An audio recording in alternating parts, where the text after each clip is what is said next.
this for hours. Anything can break it down. Hours. Are y'all done? Oldest version is more like seconds. Give these strokes, I'm gonna start crying. No, lay on the bed and cuddle. That's you playing those slow jams. Crew season. I do play slow jams. See, that's the problem. It's too much. Play another slow jam. This time make it sweet. Oh my God. On a slow jam. Slow jam. With my baby. My baby. Are y'all done?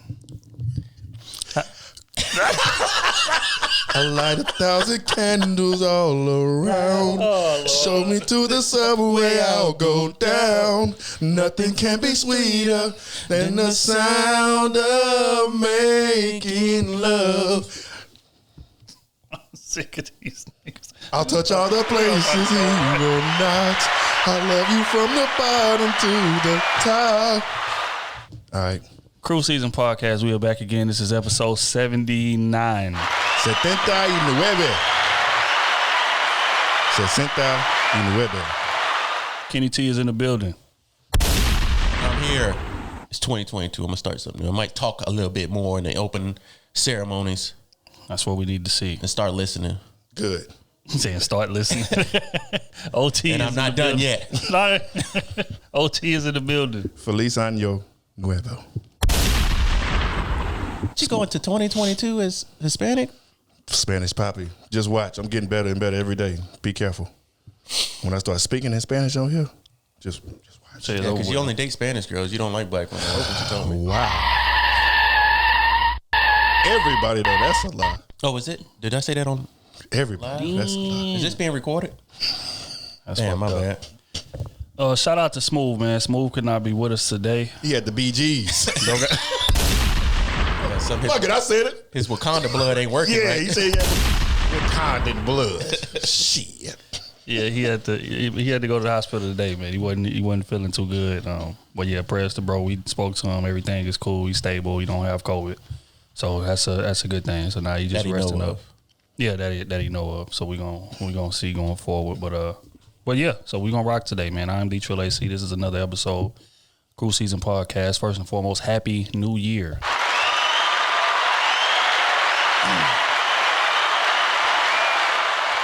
It is officially 2022. Before we get this thing started, do you guys have any New Year's resolutions that we need to know about?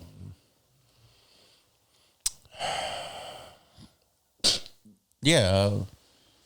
One of mine is to read more. That's one of my New Year's resolutions, to read more. I think that'll help me learn more in society and build my wealth a little bit more. More finance books and stuff like that. Personal growth books. It's valid. Oh? Yeah, I got a few. Mainly just I got a routine that I'm trying to follow. Basically a whole calendar on my day. Getting up early in the morning, doing at least a 30-minute workout. Trying to get back on that because getting back into work kind of, push things back for me a little bit. Working and then training and then pod and stuff. So waking up early and training, reading at least like 20 minutes or so.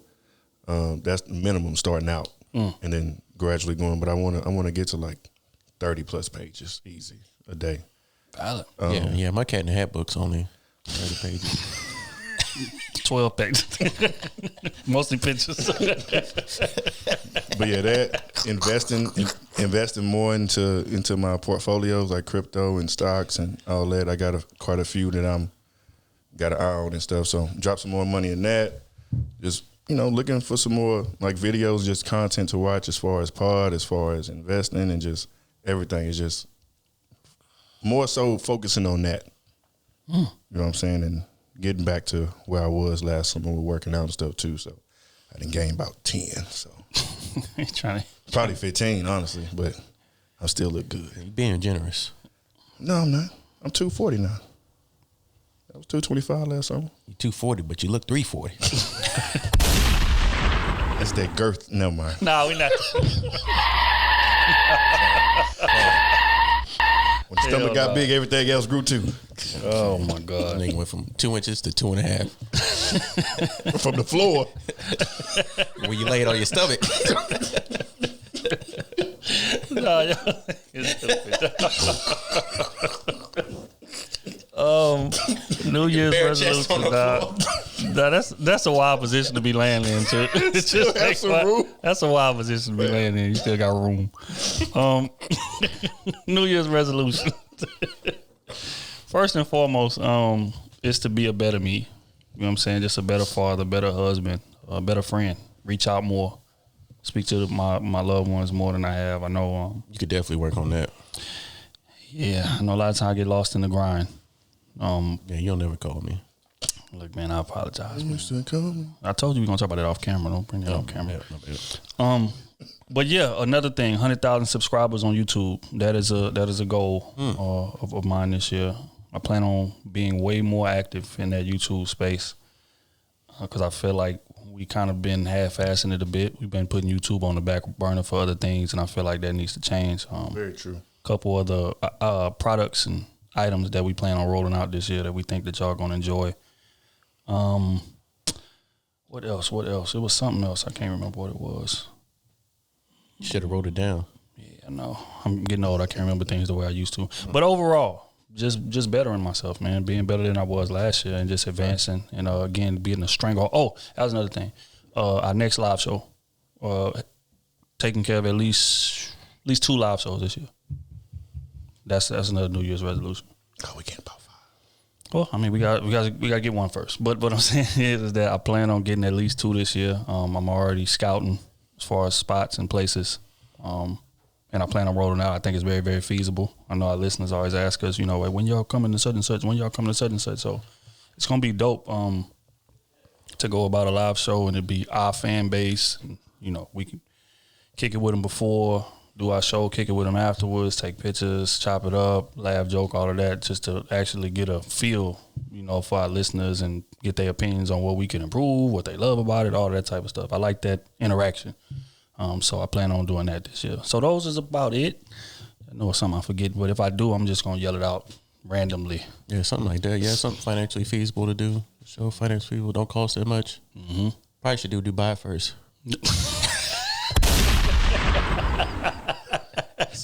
Something like just to crawl before we walk. We gotta crawl out there. Yeah. But yeah. So while we was gone, we didn't record last week, but a topic broke. Megan Good and Devon Franklin. If y'all remember, Devon Franklin for one is a very, very devout Christian. Megan Good, had a history of being in Hollywood, being in the industry, being kind of a bad girl, I guess. And when they got together, it was shocking. Everybody was like, damn, she about to button it all the way up and become a church-going woman and blah, blah, blah, blah. And for a while, it looked like she was buttoning it up. Everything was cool. And until recently, a couple weeks ago, Devon Franklin himself filed for divorce. And that caused shockwaves, especially after they wrote a book about, their union. And, if I recall right, he had to wait till marriage to have sex and all of that good stuff. And it still went left anyway. So I just want to get y'all's take on how that unfolded. Did it have a realistic chance? And can a woman be changed in terms of that drastic of a change? But I thought she was a devout Christian before then. Wasn't she? Sure? Positive. Devout. No, we ain't doing that. We ain't saying that she was that. I'm just saying. I don't know if she was a devout Christian. I thought she was before. I thought she was. Whatever the case may be. What's the general question we're answering right now? General question is when you seen it, was you shocked? Because again, how they've been portrayed and how they've been posted in the media is like as being like the perfect couple. No. You know what I'm saying? I wasn't shocked at all. Honestly, I'm not shocked by a lot of divorces. The only divorce that I would ever be shocked by would probably be if Denzel and his wife got divorced. Yeah, they about 43. But the media, relationship marriages where they're going on tour, they're always together, they're doing talk shows with each other. They always end in divorce. And I do think the reason why is because they're always having to play this role of always being happy. Both of them always doing the right thing. They always got to portray that neither one of them is bad. They're always wrong. They're always right. They don't argue. If they do argue, it's little arguments that don't resort to neither one of them being right and both of them coming to a conclusion, which honestly most of the time it doesn't really happen because we don't know how to communicate in relationships anyway. I don't care if you're a devout Christian or whatever. Talking to God and talking to another human being is two different things. Fact. So, no, it didn't shock me at all. Honestly, I'm surprised it didn't happen sooner. Oh? Nope. I ain't got much to say about that. No, because she had a past, and a lot of times we think people are going to change, but people are who they are. And I think just drastically changing like that from one lane to the next, I don't know, man. That takes some adjustment. That takes a lot of willpower. That takes understanding, patience. And I just feel like that whole relationship was kind of fuzzy from the start. I mean, I was watching a few clips and stuff of them, and I was just like, Well, I mean, did she make him wait or did he wait? He wanted to. He wanted to wait. Oh, well, I mean. Yeah, he said, because again, he's very, very devout. Very devout Christian. He church every Sunday type of dude. He a pastor? I don't know if he's a pastor. I mean, he might be. He might be. Now that I'm thinking about it. I know for sure he's a motivational speaker for sure. Yeah. But I thought he was like a pastor too, if I wasn't mistaken. No, man, it's life, man. Yeah, they were together for 9 years. 9 years. Yeah, 9 years. I mean, people, like I say all the time, people grow apart. People think marriage is final.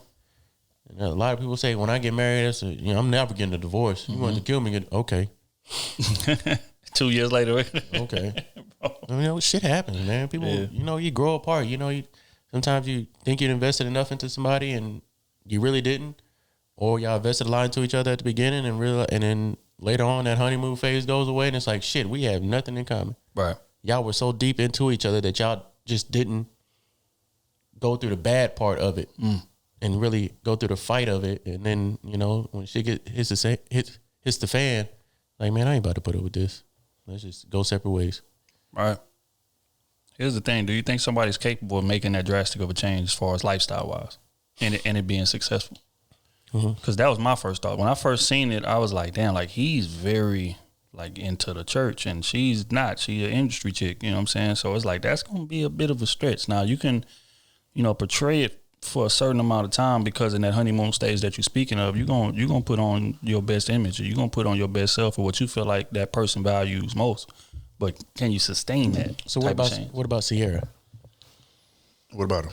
Because she was in the industry, she had boyfriends and all that stuff, but she still, like Future say, she would want to pray after sex. Yeah. So she was still, in this industry, but she was a Christian girl. So, but that was in her all along. So it wasn't. I'm saying, I think Megan Good was the same way. It just wasn't put out there like that. But I'm pretty sure I read that she was a Christian girl beforehand too. She's just like having sex, but you gonna have to pray. Like Sierra, you have to pray after this. That's 90% of them. You know what I'm saying? Nah. Yes. I don't know. I ain't never heard no girl say we got to pray after this. I mean, not pray after this, but you got a lot of women who go to church every single Sunday after being out the night before, being done whatever with whoever, and they go right to church the next day, all the time. Valid. Going to church and living by the church. That's very true as well. But again, that's what I'm asking. Like, do y'all feel like somebody can make that drastic of a lifestyle change from like, okay, I'm a Christian, I believe in God, and then be with somebody that's in the church 3-4 days out the week? Like that heavy of a transition. Like you like a person that's like, okay, I go every Sunday, but it's not Mondays, Wednesday. Right. Was it Wednesday, Thursday, or Monday, Wednesday? Thursday, something like that. Yeah. And man, that's it's a big ass change, lifestyle wise. It's possible. Yeah, it's possible. Anything's possible. What's the likelihood of sustaining it? I don't have the answer to that. Honestly, I don't. It just depends on the person themselves. I mean, what age are they at? You talking about age 30 and changing and doing it, something like that? Nah, I don't think so. Right. I think it's too late in life we get stuck in our ways. We find things that we're comfortable with in our life at the age of 30, Some little things you can change a little bit, but a drastic change to say my whole week is planned out to where I'm here at this location at least an hour or 2 hours with you. That's a lot. I'm a big advocate on alone time. Being away from your partner, going out doing your thing, having fun with your friends, and not worried about me. Not having to rely your happiness on me, or you don't feel the same when I'm not around. I can feel, you miss me a little bit, but shit, go have some fun, enjoy some, let somebody else, take you out, go eat with your girlfriends, But just relying on me, marriages like that seem traumatic and painful. Damn, that's some hard words. It's wild, but it's real at the same time. Oh, you feel like somebody can make that drastic of a change lifestyle-wise and sustain it? Or the likelihood? It ain't a high percentage because I grew up in the church, so you got people that live a totally different lifestyle and they be in church 5 days a week. So just because people go to church and people read the word and know the word and all that, don't mean they're gonna apply it to their everyday life. It's just, you see all type of stuff in the church that's like, and that's why for some people it's hard to follow the scriptures and who's there, and it turns people off because you got so much it's like manipulation. You just got some type of, I don't know. It's a lot of stuff that makes a lot of people feel uncomfortable whenever they go into church, and now that's why a lot of churches now are going like non-denominational and stuff like that, because especially like Baptist churches and they have these what's the other one? It's like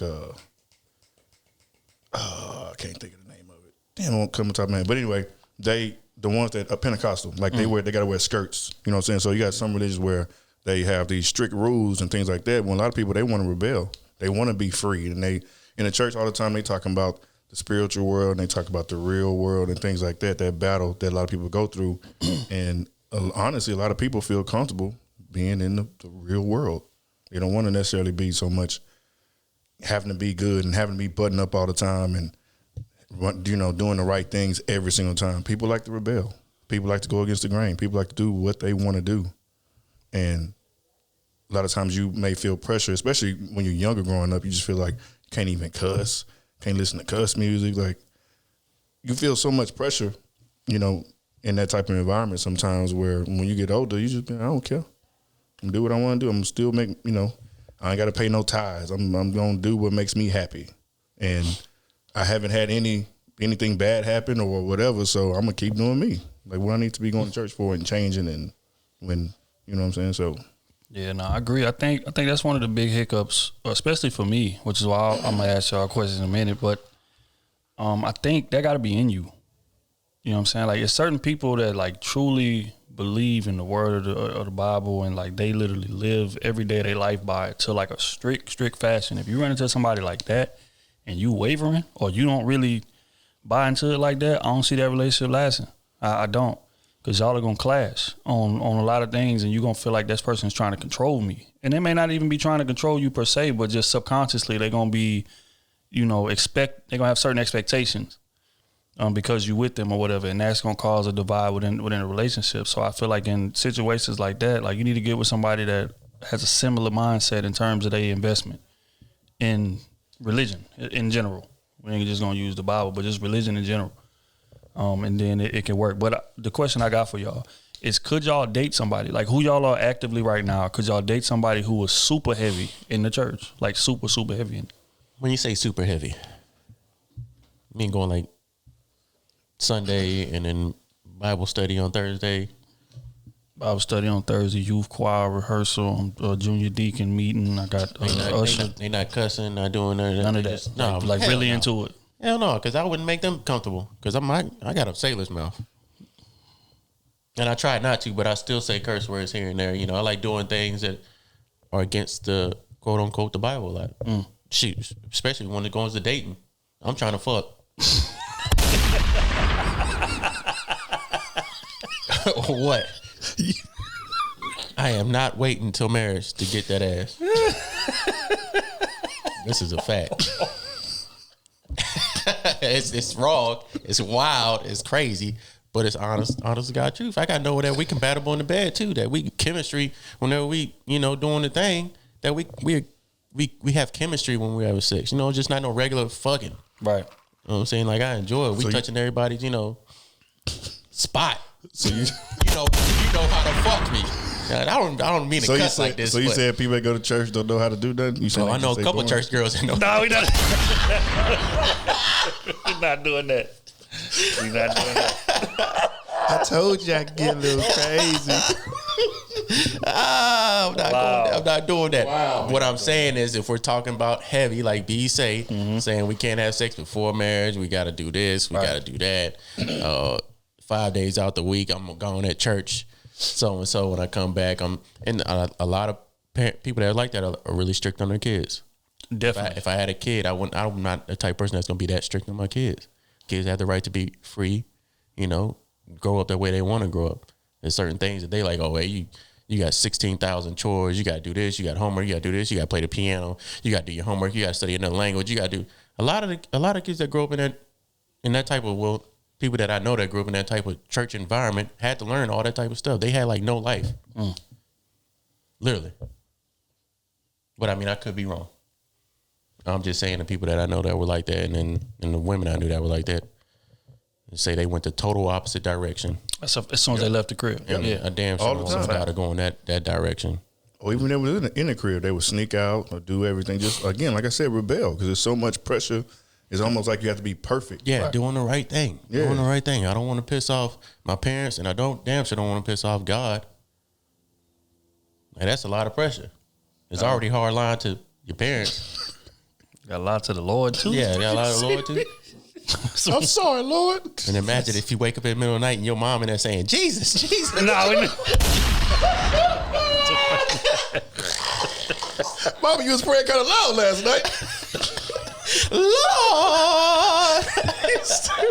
See, this is not the conversation you have when you're drinking. See, this is why we can't talk about this.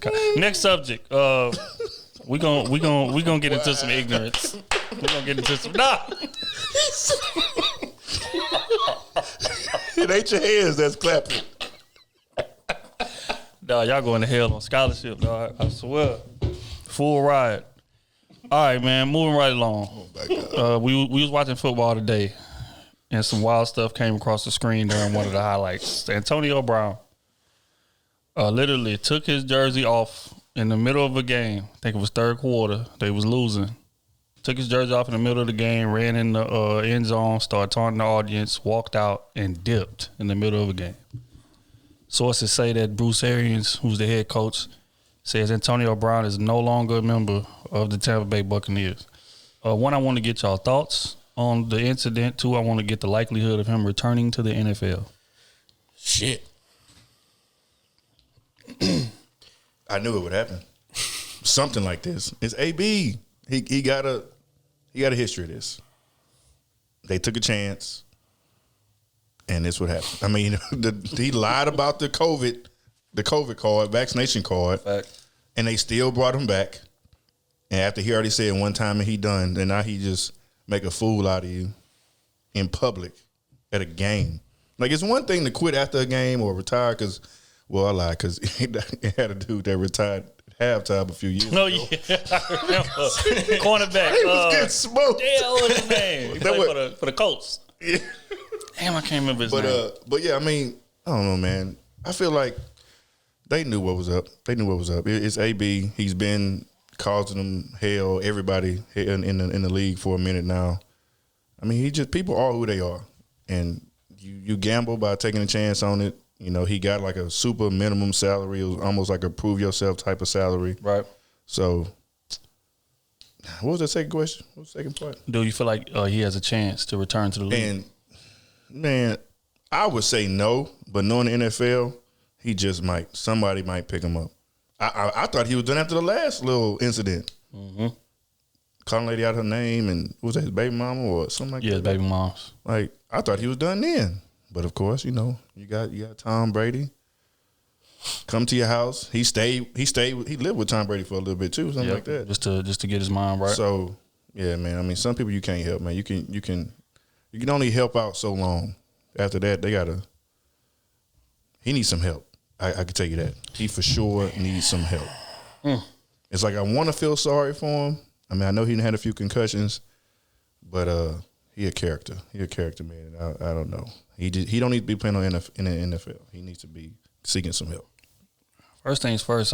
First thing came to my head was, you know, this is the 1,000th time of that wild incidents happen off the field. Like, sometimes people just are who they are, and I think it speaks to a bigger issue just in sports in general. We tend to let talented players just do whatever they want. We were speaking about this earlier on, the Peep Sports platform. He's talking about how, like, in AAU ball, like good players, they get to do whatever they want to do. They get to show up to practice late. I get to not show up to practice sometimes. I don't have to watch film. I can half-ass it or whatever. But as long as I come out on that field and perform, I'm good to go. And all else is well. So you got players coming up like this in all sports, football included, that as long as you're good, even in school, you don't really got to go to class. You don't really got to worry about passing too much. Like coach gonna come down, talk to the teacher. A F magically turns into a B. Some kind of way. You know what I'm saying? So it's just when you have a culture of just coddling good players, then they become millionaires in the pro league, and you expect them to just snap into maturity. It doesn't work like that. A lot of players do, but a lot of players don't. And Antonio Brown is an example of players that just don't. You could tell he's been doing what he wants to do forever. You know what I'm saying? So it wasn't a surprise to me. I think it was just more of a like, damn, because despite, what his issues are, we still be rooting for, us to win and us to do well and us to thrive. You know what I'm saying? But when they act a fool on the national stage, we feel secondhand embarrassment. I know I do. You know what I'm saying? Because it's like you on this national stage in front of all millions of people and you got your shirt off doing jumping jacks in the end zone. Like, it's just pure ignorance. And it's just like, damn, they already look at us a certain way. And you adding to the stereotype. You know what I'm saying? So it was just disheartening for one. But in terms of whether or not I think he got a chance in the league, I don't. I think it's over with. I think, Buxton gave him at least 3 or 4 chances in itself with the line on the COVID, with the missing some practices. I think he got into a scuffle in the training camp. Like, there's all kind of stuff he's been doing. And they just been bringing him back. I think this was the last straw right here. I ain't never seen nothing like this in a live game before. I've been watching football all my life. You know what I'm saying? So, yeah, I personally think it's over with, but that's just my take. Yeah, I was just hoping he would have came back and humbled himself, which he did for a little bit, but I just hope that he would have came back and be like, you know what, I got a second chance or a third chance, whichever way you want to call it, to get myself back. You're already a top receiver in the league. 10th chance. And you got Tom Brady right there as your quarterback who going to get you ball regardless. Fact. All you got to do is play this year out, you're playing phenomenal. You're going to get you another big contract.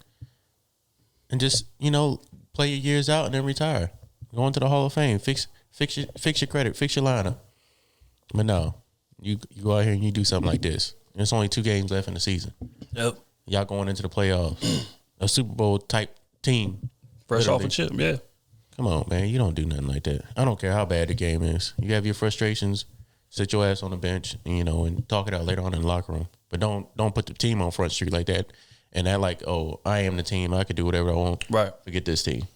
And you got that 7-head monster back there, Tom Brady. And all he got to say is, I don't need him. And he didn't, because when Antonio Brown left the game, they was losing. And Tom Brady came back and won the game. Still won. I don't need him. We playing him the minimum? Man, cut him. Right. Get him out of here. This ain't no Cinderella, no ballerina type stuff. Nope. Get up out of here, man. You're a grown-ass man acting like this. But, I don't know the full story. Maybe somebody called him out name or whatever it was. I ain't never heard nothing like that happen before with it. Happening with that Bucs head coach, because everybody seems to love that Bucs head coach. Right. So. Literally a player's coach, say the definition of it. So, it's just disappointing. And then even for Tom Brady, who literally put his neck on the line to bring you back into the league. Yep. Nobody wanted to sign you. You got him looking bad now. Tom Brady put his neck on the line to bring you back in, convinced the Bucs brass to bring you back in, and you do this. Yep. It's just like, damn, bro. So yeah, that's some childish shit, dog. And a lot of kids look up to you too. That's the other part. Right. And this makes kids do that though. Yeah, when they see athletes like this do this, they gonna do it too. I wouldn't be if I was a coach. He'd never do that. What team I'm on? Well, what? Oh, you talented? Oh yeah, you might want to go play for the other team because you ain't about to do that on this team. Mm-hmm. Especially in football, you don't win the game, and you just a wide receiver. Tom Brady be like, yeah, don't worry about that. This play, are we throwing the ball to who? Nah. Audible. Immediately. No, we're not. Z curl, X, Y, whatever. We going that way. Get him up out of here, coach. I don't care how talented you are. To me, there's no excuse to bring people back like that. I feel like people need to learn the lesson. And that's the problem with society today. We give a lot of people so many chances. They keep doing it. Okay, well, I got away with it before. I'm going to keep doing it. Same thing with the receiver that was in Seattle. Oh, Josh Gordon. Yeah. come on now, bro. Like you know, Can't stop smoking. When they already get notices that they're gonna get the test. They got plenty of athletes. I'll probably say at least half the athletes in the NFL smoke, and you don't see them being as hard as on them because they passed their test. Like you literally just have to not care at all to get caught like that. Yeah, because we got homies in the league, and when that situation was going on, they'd be DMing. They're like, bro, they literally give you a heads up notice when that test is coming, bro. Yeah. So it's like for you to fail. Now once you fail it and they start hitting you with randoms, that's different. Right. But initially, They need you on that field. That's Right. their money. Exactly. I don't think they do that. This ain't like a regular, working at the damn McDonald's or something. Mm-hmm. This is the NFL. You are a big paycheck. Yep. They need you on it. Okay, you got a month in advance. Straight up. We're going to give you this drug test. Damn. Do not smoke within this time frame, nigga. That's what probably what old boy was sending the emails. He probably was saying, nigga, don't smoke within this league. You know what I'm saying? And they fired him because he said they didn't work because he was trying to get all the boys on the Raiders to get right. But never mind. Bring them back, smoke. Bring them back, smoke. Bring them back. Like, how you keep failing, bro? I ain't got nothing wrong with smoking. Don't hate No, me for that. yeah, I'm just absolutely. saying, But when they it's- give you a heads up. Yeah, when you got a job to do, man, come on. That's my only thing. Like, you can smoke all you want, but just don't jeopardize the bag. And I think that's what this shit boils down to. You got to realize what you in it for. You got a lot of people depending on you. You got a brand and everything. So it's like you got employees and stuff that's depending on you to go out there on that field and perform and, stay eligible, stay available. And then you throwing it away over dumb shit. You know what I'm saying? So this is the type of stuff that happens. And I'm with O. I don't really got no sympathy for it at the end of the day. Like, it'd be young if he was a 22-year-old player. I mean, it'd be different. He's a 22-year-old player, 21-year-old player. He's still a kid. They done dumped $1 million in his account. He's just acting a fool. But young AB didn't act like this. Because I remember that team. That's when Hines Ward was there. That's when the real guys was there. The leaders was there. Big Ben back when he was respectable. Jerome Bettis. Them type of players was there. When he was young, super young. He wasn't doing that. But then when he became the man, that's when it went left. He started saying, I'm going to do what I want to do. And it all went downhill. So that showed that you know how to act. You just choosing to just do what I want to do.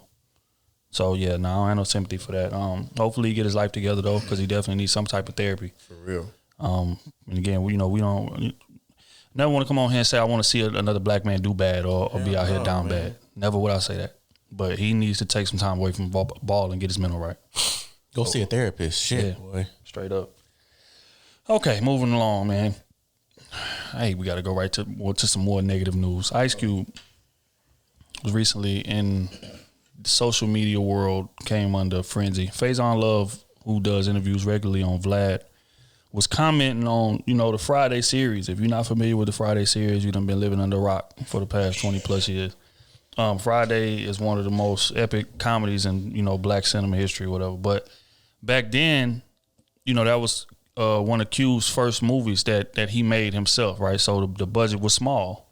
And there was a lot of, comics that movie broke. Like a Chris Tucker, I think that was Nia Long's first movie. I think it was like a lot of people's first movie. Bernie Mac, one of his first ones. And, people didn't get paid a lot. It came out, Faison was like, people was making like $2,000, $5,000 checks. That was about it back then. Not even. You know what I'm saying? If that. But he came out and essentially insinuated like Cube was stealing. Or Cube like shorted them or cheated them. Or he owes them. Yeah, or he owes them based on royalties, I guess, or whatever the case may be. And Cube was like, Cube came out and responded to it. He was like, I don't owe none of y'all nothing. Like, nobody signed no royalty contracts. Y'all signed third-party come-in, perform contracts. He said, Faison, you was shooting for 2 days on the movie. That was it. If that. Yeah, if that. So it's like, how do you feel like you deserve royalty checks? Nobody knew that Friday was going to turn into what it was. And that's a fact. Right. Mm-hmm. It was a $2 million budget. If you know anything about movies and what they cost regularly to produce, that's on the way low end. They shot that within a week too, wasn't it? Yeah. So, at the end of the day, that's what he was like, bro, like people just coming out just saying things because the movie done got so big. And even afterwards, the sequels did big numbers too. But just because the movie blew up, that don't mean I owe you no royalties. That wasn't in your contract. But people coming out and saying that. Another thing he said was, because if you're familiar with the Friday series, everybody was wondering why Chris Tucker stopped making them after the first one. Mm-hmm. And I remember he had ran away to Africa for a while and You know, he got deeply religious, whatever the case may be. That's what we was hearing in the news. But Q basically came out and confirmed it. He was like, yeah, he said, we wanted to bring Chris Tucker back on the next one. We offered him $12 million, and he turned it down for religious beliefs. He said he didn't want to cuss on camera. He didn't want to smoke weed on camera no more. Mm-hmm. So he said, while people think that I'm, you know, shorting people money or whatever, or Chris Tucker didn't want to do it because of money, this is the real reason why he didn't want to do it. You know what I'm saying? So I thought that was interesting, man. It is interesting. I mean, because if the movie would have went to shit, you ain't off to put no money into the movie budget anyway. Exactly. $2.5 million coming out of my pocket. I offered you $2,500. That's back then. $2,500 for a day and a half of work. Yeah, that's back when rent was like $400, $500. Exactly. Your scene was riding up in the ice cream truck on the phone. You got my weed, Smokey. Right. Literally, you literally had 5 lines, maybe 5, 6 lines. You got $2,500. Yeah. Come on now. Stop playing with A lot of people say that's more than what people make now. Definitely. That's it. Yeah. And now you want royalties and man, come on now. Cube said, I didn't rob no fucking body. The 1995 Friday movie cost $2.3 million to make, shot it in 20 days. Faison worked 1 day, maybe 2. All the actors got paid scale to do the movie. Right. They could have simply said no, but they didn't. So miss me with that shit. I mean, that was his quote. And was it Faison, right? Mm-hmm. Yeah, Faison. Like, he had other movies before then, but nobody knew him. Right. Let's be real. That's true. Whenever you see him, they say, "Oh, Smokey." Okay, now we know who you talking about. Or Big Worm. Yeah, or Big Worm. I said Smokey. My bad. Cut that out. Cut that out the recording. Big Worm. You know, so everybody know who you talking about. Where's my money at, Smokey? Everybody know that. They know who you talking about. Then somebody say, "Hey, you the actor face." It's like playing with my emotions. Who? That's real though. Who will let you say you need a hug? They put their hands on you. Was it like this or was it like this? And even that was after Friday. So Yes, again, Friday put him on the map. You right. got a lot of roles. A lot of people got a lot of roles after Friday. A lot of people got their careers are actually made from Friday. Literally. Debo, like literally. A lot of these people was made from Friday. Shit, man, a lot of people. Honestly, Pops probably too. Honestly. Yeah. Yep, John Witherspoon. Yeah. Because he went on, to do Wayne show. Wayne show afterwards. Yeah. Yeah. I mean, so again, I just hate to see like whenever a black man rise, but we just find ways to try to tear him down. Even staying on Cube. I remember when the Big 3 first came. Everybody was like, "What is he doing? That's gonna be terrible. That's a failure." Now here they are with 3-4 seasons later, and they thriving in numbers or whatever. Yep. And it's just like, why do we so quick to tear each other down? Before? And still giving some ball players some money in their pocket. Right. A lot of them, you hear a lot of them talk. Hey man, I ain't know I was gonna get some money. Yeah. They used to blowing bread. Now they going. They not making as much as they used to. Right. And who just came back into the league because of the Big 3? Joe Johnson. Yeah, Joe Johnson. Yep. And he said it. Yep. Without the Big 3, I wouldn't be here. Mm-hmm. So I mean, that's our community. That's ridiculous, man. But shout out to Q, man. We're gonna get into quick hits.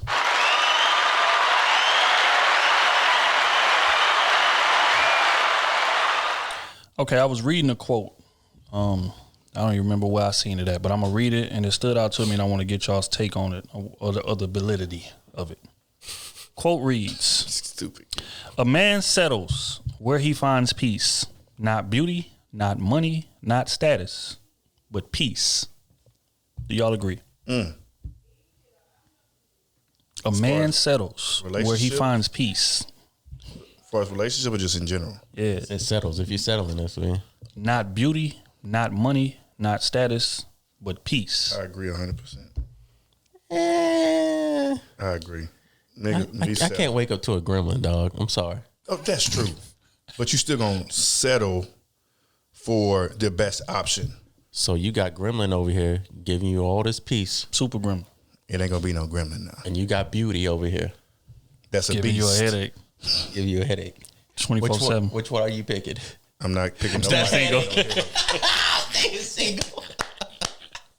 I ain't picking nobody to give me no headache. Yeah, I mean it's I would say it's 70-30.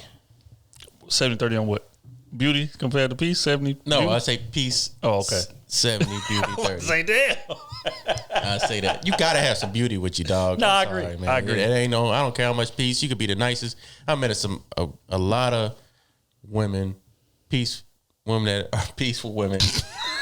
Really, No. Go ahead and say it. Go ahead and say they it. could be really. I know I could. If I give them time of day, they'd be really, nice. And but if I had to look at them,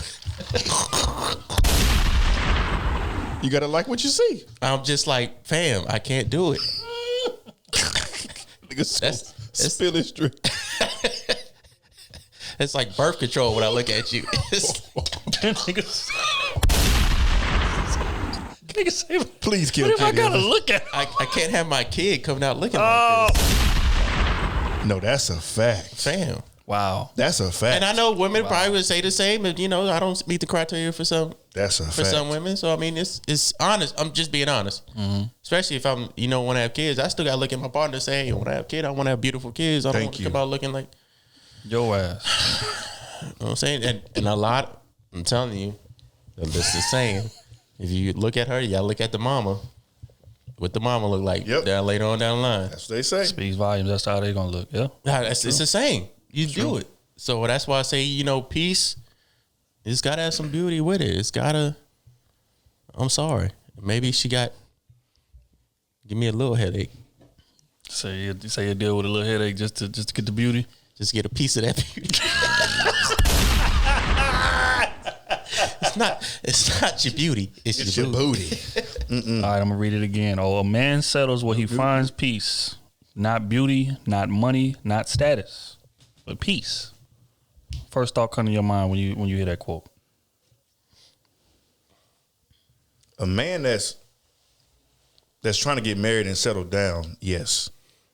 But because if you young, you don't care about no peace. You with the violence, you with the recklessness, you with the violence, you with everything that come with it. Because she fine, right? You know what I'm saying? If you got a little money, like I don't care. I can tame her or put her in her place or check her or whatever you want to call it. You're gonna feel comfortable like that. But as you get older, you want peace for sure, and that's gonna outweigh every single thing that you know what I'm saying? Because at the end of the day, you got to come home to that. You got to, when you get off work, who you talking to, you don't want to get on the phone with somebody who you're going to start arguing with as soon as you get off. Like, you don't want that. Somebody telling you how you wrong all the time. Nah, you want peace. Somebody that you're going to build with, somebody that believes in you, somebody that's going to uplift you, somebody that you feel is always in your corner. And, yeah, you can say you want a dime, but a lot of people ain't never had a dime. A lot of people ain't having a 9 before or 8. So until you get that, then you'll realize, like, a lot of times those fine women be headaches anyway. It's a fact. Maybe that's my problem. I didn't have too many dimes. And a lot of my dimes ain't been headaches. They headaches, man. I don't know, B. What you think? I mean, I understand it. I think when I read it, I'm thinking, okay, they're basically saying like the most important quality for a man as far as him settling down and being with you long term is peace. I agree. Can you bring in peace? Yep. I agree. Because if a woman got all that other stuff and she's constantly drama, constantly bringing me headaches, constantly like getting on my nerves, not valuing me, emasculating me, disrespecting me, then it ain't gonna last. I don't care what the rest of that other stuff looks like, the money, the beauty, the style. I don't care nothing about none of that. I think, a man wants to be the king in his household, for one. And he wants to be able to come in there and unwind, for 2. Because, again, we out here chasing stuff, man. We out here chasing legacy, chasing money, trying to solidify our future. And then when I come home, I don't want to have to worry about you on social media acting a fool or venting or, we arguing over small things. You throwing furniture in my crib, like you being toxic. Your brother just got out. I got to fight him. Just little things like that. It's just like, is it worth it? Is it worth being with somebody that's buying for that? I would say no. You know what I'm saying? As far as long term. Now, will we hit them type of women? Of course. That ain't never stopping that. But as far as what the quote says, settling, I feel like that's the most important word here. Meaning who I would be with long term. Which quality do I value most? I would say it's peace. That's my take on it. I got a question. Do you feel like men and women settle? Hell yeah, we settle. Everybody settles. Okay. Everybody. I agree. Because the reason is because it's impossible to know everything it's impossible to experience everything that's out there. So just by definition alone, settling means that I'm going to choose this despite what may be out there. But it's impossible to know for sure. We ain't been out every country on this earth, and we ain't seen every woman on this earth, but we going to You know what I'm saying? You settle for who you with. I think people put a negative connotation on settling. Right. I don't feel like it should be that way. Right. I feel like there is a negative side to it, or there can be, but I don't feel like that word should bring as such negative connotation behind it, and it does. People hear settling and be like, "Oh, you settling for less than you deserve." Right. It could just be that I done found the right person and I'm just settling down. This is what I want. I'm tired of chasing. I'm tired of, experiencing different people, going on dates, participating in conversations that I'm not really interested in. Your ass is boring for real, but I'm trying to do what I got to do to get that ass. Like I'm tired of that. I just want family life. I just want simple.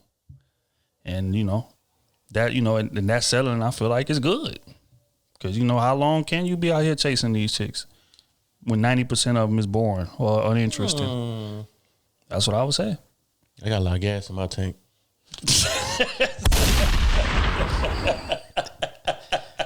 No, I just say we settle because we all have this build a person that we see ourselves with. Right. And that person that we see ourselves with, 9 times out of 10, we always knocking down, okay, she doesn't meet the ultimate beauty criteria I have for her, but she still meets above average what we have. She doesn't give me the full leverage of peace, but she still meets more of what I need than the average. You know what I'm saying? So we're settling in different areas of what that other woman has. So valid. I mean, I don't know. That's a good quote. Yeah. Peace is up there, majority of things, but I damn sure if you look like it ain't happening. If you don't appease my eyes and my body mentally and physically, I just can't see myself with you. I'm sorry. I just can't. I just me being as a human, as a man, I just know myself. I'm probably gonna end up cheating. But the eyes gonna be first. I'm still gonna love you because you bring me peace, but physically I need more. So you're not gonna bring her peace. Damn. When I look at you, I see okay, but when I look at her, it's like damn.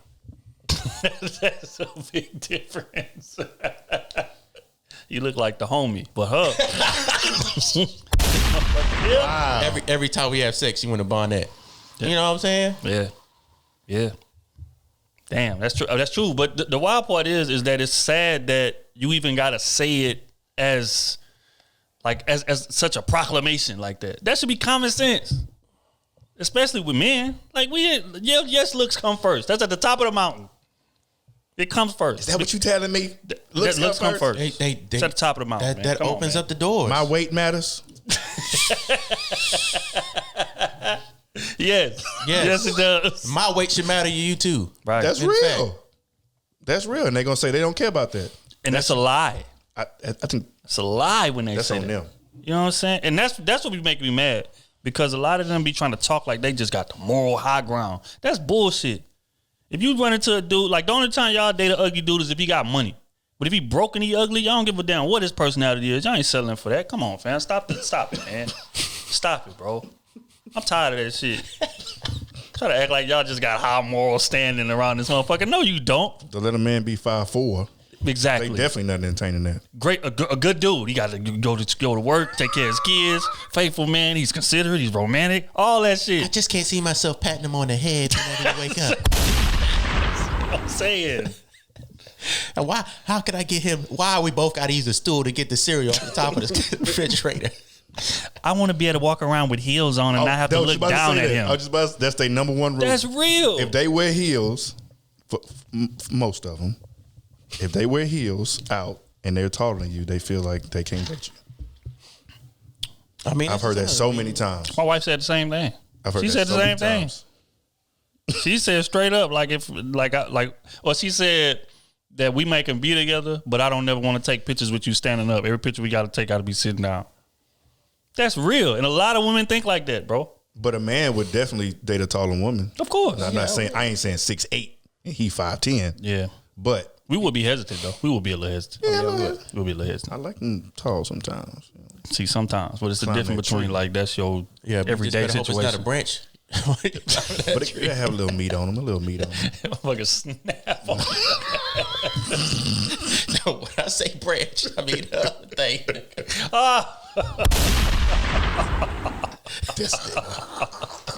We not doing that. Shout out to the. No, I ain't even gonna say that. I ain't gonna say that word. Algorithm. Okay, we're gonna move on to the next one. I wish I could shout out this this drink I'm drinking right now, but I can't because we're not sponsored. But it's all good.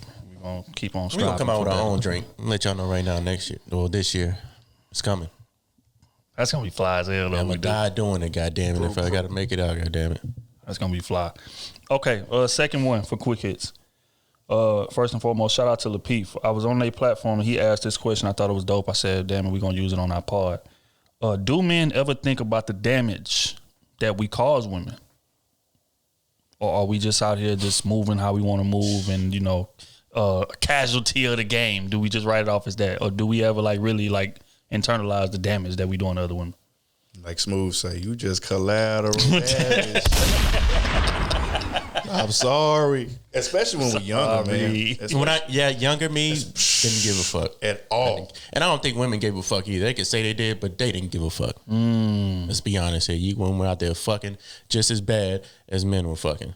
Y'all just kept it as silent as y'all could, unless like word got out, say something or whatever. Yeah. Oh, you hit dog? Yeah, I might have hit that a couple, you know, whatever. But nowadays, I do think about it. You could ask them. Definitely ask B. Yeah. There's plenty of women I didn't turn down because I knew that shit just it wouldn't be right. You know what I'm saying? It would morally, it really did. And it's as bad as I would want to, you know. And I'm not trying to toot my own horn there before y'all get on here saying some wild shit, saying I'm trying to flex or whatever. No, it's just the fact that a lot of things nowadays you got to take into consideration of how the woman thinks and how you gonna think after the fact, and how you gonna maneuver after the fact. You gotta invest in these people and really, did you say invest these people? Yeah, invest in them. Yeah. Do your research on these people before y'all be laying with them. Because a lot of people take it to heart, and then y'all done burn some bridges now, and y'all all over the. Nah, I ain't trying to deal with all that. Hell no. If we do this, it's an agreement that's been talked through for a minute. Yeah, I agree. I think it's a thing that comes with age. You know, just like they just said, the older you get, the more you start really like pacing your steps. Because let's just be honest. I think when we're young, we don't really value our damn self, let alone somebody else. And what I mean by that is like we don't put a lot of value on, say for instance, us. Like we'll smash whatever. Handed out dick like M&Ms. Right. You know what I'm saying? And not realizing like that is a commodity. That's valuable. Like we shouldn't just be giving that to anybody. You know what I'm saying? Especially considering the repercussions that's likely to come with it. When we young, we just out here doing stuff. But when we get older, we start thinking about that. We like, man. Babies. Yeah. STDs. Yeah. Babies. Attachment. Headaches. Her acting a fool at your job. Yeah. Her pulling up to your crib unannounced because you got neighbors. You know, like that type of stuff. You get to like really like, is this worth it? A pros and cons list. If I hit it, and I know she's unstable. I know she's sensitive. I know how she grew up. I know her relationship with, you know, whatever. So it's just like, I'm a pass on this one. Now most times, let's be honest. Most times we'll still doing it anyway. But we'll try to go about it the best way. But we still thinking about them to answer the question. Like that's still in the back of our head. We considering all that. Compared to in the past, if she bad, I'm just sniping. I don't care what. She could have come from a broken home. I don't give a damn. I'm about to break. Wipe yourself off. Oh, no, don't do that. I know. Damn, that's wild. Who the hell would say shit like that? Take a hoe. Take a hoe. Say that. Who would do something? That's a mad man, Your Honor. Crazy ass shit like that. Start acting like Martin. But that's real. Yeah. So I think, you know, the older you get to assessing the damage. And another thing I think is key in that, the older you get, you have kids and you have a daughter or you have a son and you get to thinking about, damn, like the repercut, like would I want somebody to do my daughter like that? Or would I want somebody to do my son like I used to do these girls? Okay, so let me fall back and let me calculate my steps a bit more. Let me be a little more respectful. Let me be a little more considerate because I'm praying that, you know, that karma gets, you know, passed back around to my seed. That's another thing that ain't spoken about enough. Because I know when I had a daughter for sure, like it made me think about life different.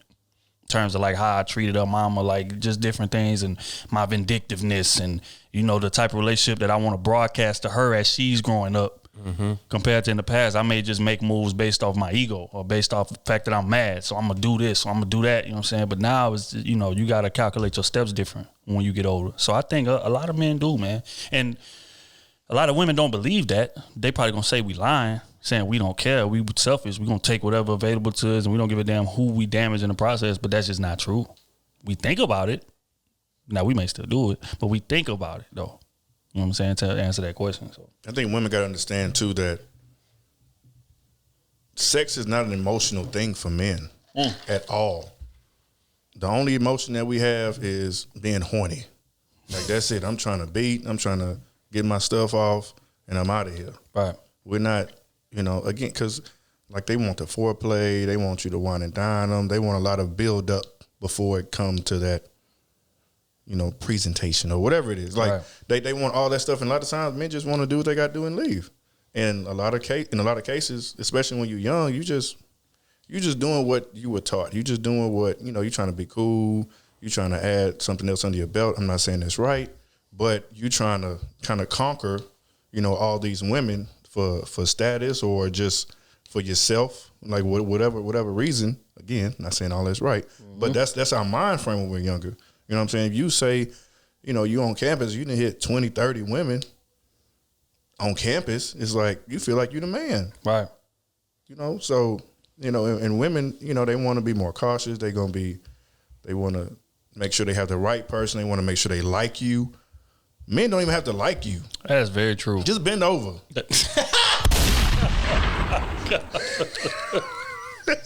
Open your mouth. Oh my! Open it wide. Now you ain't telling her to open wide, nigga. Why didn't? Why didn't? Say what Trey Songz said. Say Wow. Fam. Y'all gotta relax on this platform. Y'all gotta relax on this platform. But that's a fact. But women, again, women more emotional. Women gotta like you, and for the most part, because you do got some. But I think that, and that's the huge difference. And I think women don't understand that. But as we get older, we try to be more conscious about what we're doing because we know from our past mistakes how some women can get. Facts. And some women can like you so much as soon as that happens, that act happens, when it's sex, and especially if it's good, man, she gonna be chasing you down all the time. God bless. Showing up at your job or texting you crazy messages or whatever, when you could have avoided that, knowing the type of woman that she was.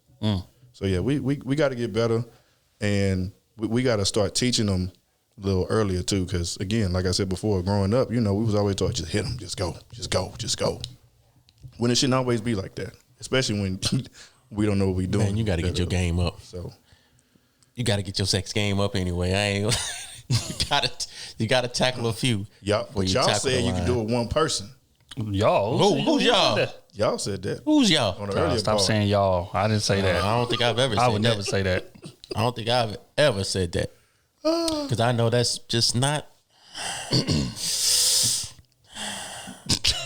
I sound like a Vaughn on 4 minutes. Man, I'm just saying. But just because you in the game don't mean you putting up shots, though. You can play 48 minutes and not have a stat. Damn. But was I in the game? Like Tony Snell. Never seen nothing like that before. Supposed to play like 32 minutes and have a bucket. No rebounds, no nothing. He was just out there. Nothing.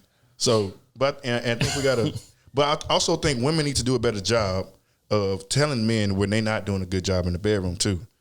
Bedroom. Because a lot of men are just getting there again. We're just trying to, hey, bend over, boom, boom, boom, I'm in and out. Women want the missionary or.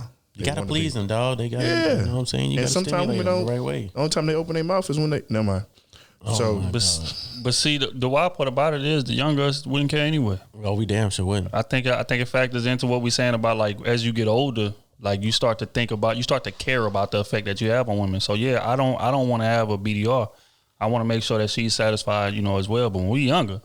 Yeah, BDRs wasn't really, that, you know what I'm saying? You gonna get out there and do what you gotta do, try to do the best performance you can. Right. But now it's like, okay, it's really not just you fucking. You gotta know every right way to touch her, please her mentally, physically, to get it the right way and not get a bad BDR. Facts. You know what I'm saying? And if you do it the right way, then you ain't gonna have too much craziness. Or if you talk to her the right way, if you can communicate your intentions. You have to put up a sex like you're supposed to. Y'all gotta communicate your intentions, dog. That's a big thing nowadays. Well said. I just had to do that earlier. Do what? Do what? Do what? So you just had to communicate. Man, I'm out here single, mingling, man. I don't know why it's so hard for people to understand to say that. Nah, that's wild. That is wild. I'm single, I go on dates. Especially when you say no. I have sex. I don't want no woman. You want to know why? Because so many men cave. That'd be the thing. To where like women have that mindset to where eventually you're gonna cave. Yeah. Because I've heard men say this before, and I've given him amazing sex, or I've pressured him, or I've ultimatum him into the point of caving. Difference is you don't cave. So that's what gets them out of their comfort zone. A lot of men don't be saying what I be saying though. A lot of them say they don't say it at all. They just play the game and you go, it's like, fam, if she don't want that, then you just not gonna get that piece of ass. Right. Let it go. That's true. Forget about her. She not on the same page you on. I'm on page 15. What page is that on? Never mind, I found it. That's what page I'm on. You not on that page? Okay, let's move around. We ain't in the same book. That's real. I don't know why people can't go about life like that, bro. That's very real, man. It's hard to live in truth for people. See, we can't even go further. You got to unpack that. Because I know where you're going, but go ahead. Because the truth is uncomfortable. You know what I'm saying? And a lot of times it's either going to be uncomfortable for you or it's going to be uncomfortable for them. Right. And instead of you just laying everything out, what it is, and living with those consequences, you rather lie to make the other person feel good. When you have options, you telling the truth doesn't matter. Because whether you here or not, I'm still going to have options. Right. I think that's part of it too. Either people have limited options or have none, or they just don't know their value. And so now I got to lie to keep this person around or keep this person on the team. You know what I'm saying? Wow. Don't want to lose out on that opportunity. I think that's what a lot of dudes do too, especially if they get somebody that's, it's a bad one, beautiful woman, and you're like, well, you're just not ready for a relationship. I don't care how bad she is. If you say you're not ready for a relationship, you're not ready for one. You just don't automatically find this beautiful woman and say, oh, you know what? I don't think I'm ready for a relationship now. Today's the day. No. Today's the day that you really want to get that. So now you're going to play the role of that, like, oh, yeah, I want a relationship, do all this, and then you're going to hurt her, and now all of a sudden we all fucked. Yeah. Know what I'm saying? Sometimes you just got to say, hey, this is what I'm on. If this is not what you own, then hey, that's the opportunity that you lost out on. That's it. And you got to be okay with that and live with it. Because it's going to be plenty more. And that's the thing that people don't be factoring in. It's just like being in like high school or whatever. You going through stuff in high school and you really feel like this is the world. Right. This is the world. Like my social status in this thing means everything to me. Like this is the world. Mm-hmm. The world is so much bigger than high school. And you realize it quickly as soon as you graduate. It's the same thing with these women y'all talking about. When that's your first bad one, you be feeling like, nah, I got to do what I got to do. But then, you reach a certain status and them bad ones become so regular. And it's just like, all right, you don't want to, all right, you're not trying to go with my program. All right, cool. Next one. You not it? All right, next one. I mean, not next sound one. Disrespectful like that. You know but I mean, like mentally though. Yeah, mentally like, hey, man, we just not on the same, we not on the same broadcast. And that's it. Just change the channel. Yeah, you're going to be way less willing to bend what your standards is because it's normal to you. It's not, you don't feel like this is a once in a lifetime opportunity. I got to take it. If I don't do it, I'm, you know what I'm saying? And a lot of men think like that. And the wild part is, it may not even be that she bad. It may be that she's saying no, or she's not caving to our program as quickly as the other ones. Now it's a challenge. Mm-hmm. Now it's ego. It's like, oh shit, hold on, man. She told me, nah, hold up. Or like she don't want me to take her out, or she don't want me. Know who I am. Right. So now you about to invest a whole lot of time into proving her wrong. When in reality, you could just, all right, cool, we ain't on the same page, like Kenny say, and move on to the next shit. That's with your program right now. So, yeah, no, that's important. People got to live in their truth, man. On that note, we're going to get into the advice column.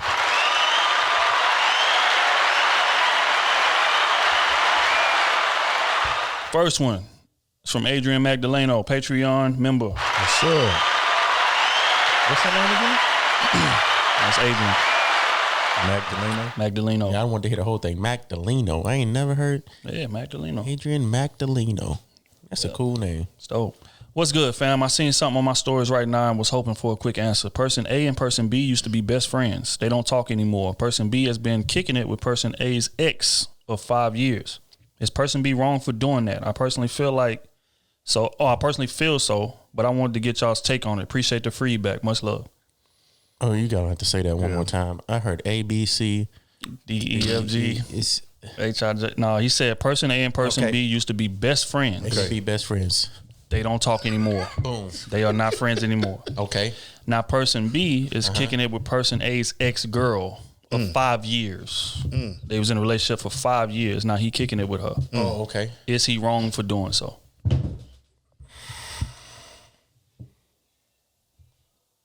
They're not best friends no more. Nope.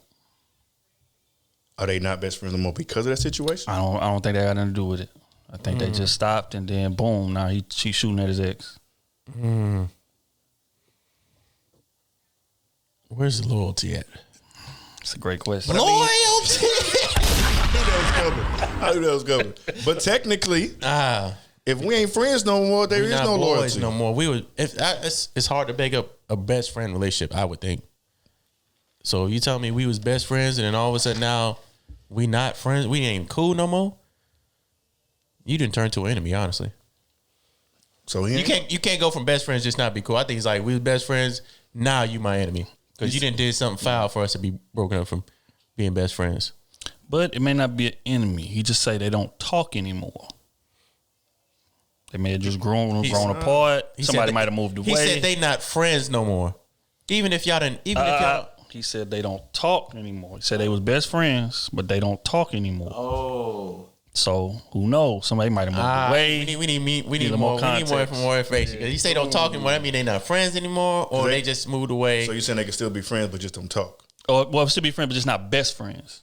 You know, like when you was younger, you had some that was like arm and locked up. I still got my best friend from first grade. I still talk to. He watched the damn podcast. He texts me all the time. I would never do nothing like that to him. And we might talk once or twice a year. Mm-hmm. Maybe that. But I would never do no shit like that. Fuck no. So when is that okay? Yeah, like the only situation I would say if me and I'm not gonna say B because B's still married, but it's say me and you had a girlfriend or whatever, and we broke off. And the only reason why me and you break off is from something foul. It had to be something foul that happened. Now you became my enemy because I trusted you, or you're a brother. Now you my enemy. I can't trust you for nothing. So now I don't give a fuck. It's cool. You my enemy. So if they were just friends but not best friends. He said they were best friends. They was best friends. So they was best friends. Don't be trying to add variables. He said they were best friends. I was just asking because I was in a. But if he's saying they just don't talk anymore, you said they just don't talk anymore. Go. Nah, that's foul, bro. Let that man go. That's foul, bro. If y'all don't talk anymore, dog. If they just don't talk anymore, they just friends. They just don't talk anymore.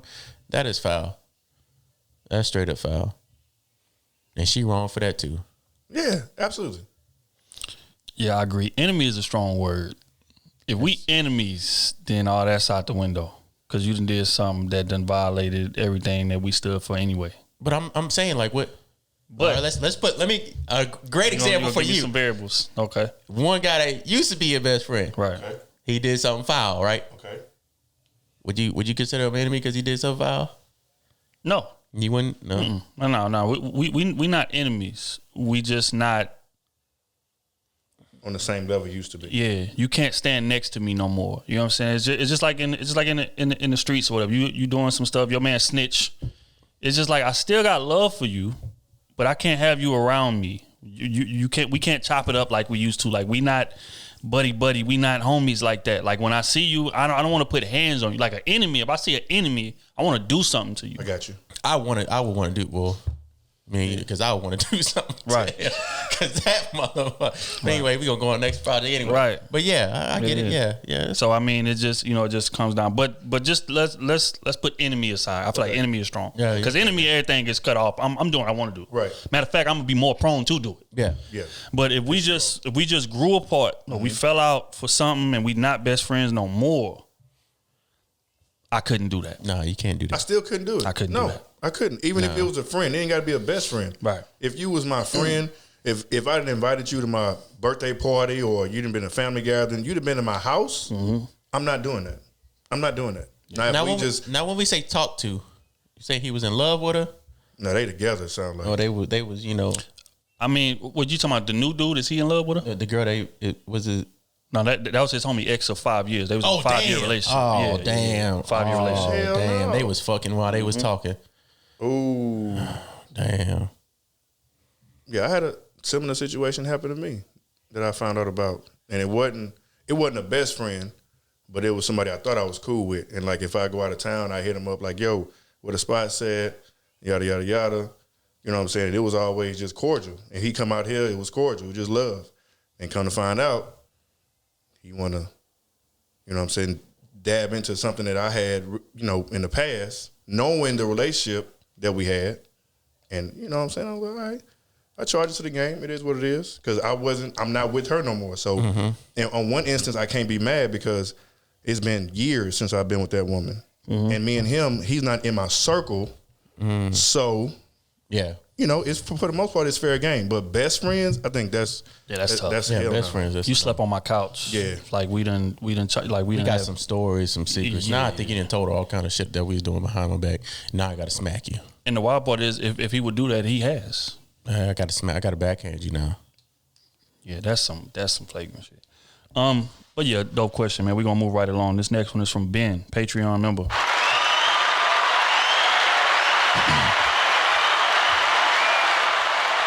He say, what's good, Krew? It's Ben. Appreciate your answering my first question I ever asked. He said, I moved to Phoenix from Nevada, and my auto detailing startup been growing. Y'all helped the man out for real, for real. Man, that's love. He said, I got a question for y'all now again, based on your last part, episode 78. Love to hear your thoughts again and apply the pressure to life. You guys were discussing how broke people shouldn't be dating, to focus on your bag. And I can stand by it since I'm currently done trying to date, since I ain't never been able to actually date a good woman yet.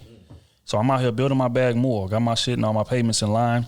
I've always, think I have less than what I do to be able to grow my bag. So even now, that I wouldn't say I'm a broke ass dude. I still humble myself and don't go out of my way to buy what I don't need. As far as dating, though, what's your advice on this? There are some women, mature ones out there, that don't really look at the wealth of a man, look at the man himself. Just to elaborate my side of it, no anonymous shit. He said, I'm a guy who likes his peace. I enjoy doing simple things like going on hikes, cruising in the whip. A bit of a nerd, I'll admit, when it comes to movies, shows like Marvel and DC. Hey, shout out to Marvel and DC. Dragon Ball Z, shout out Dragon Ball.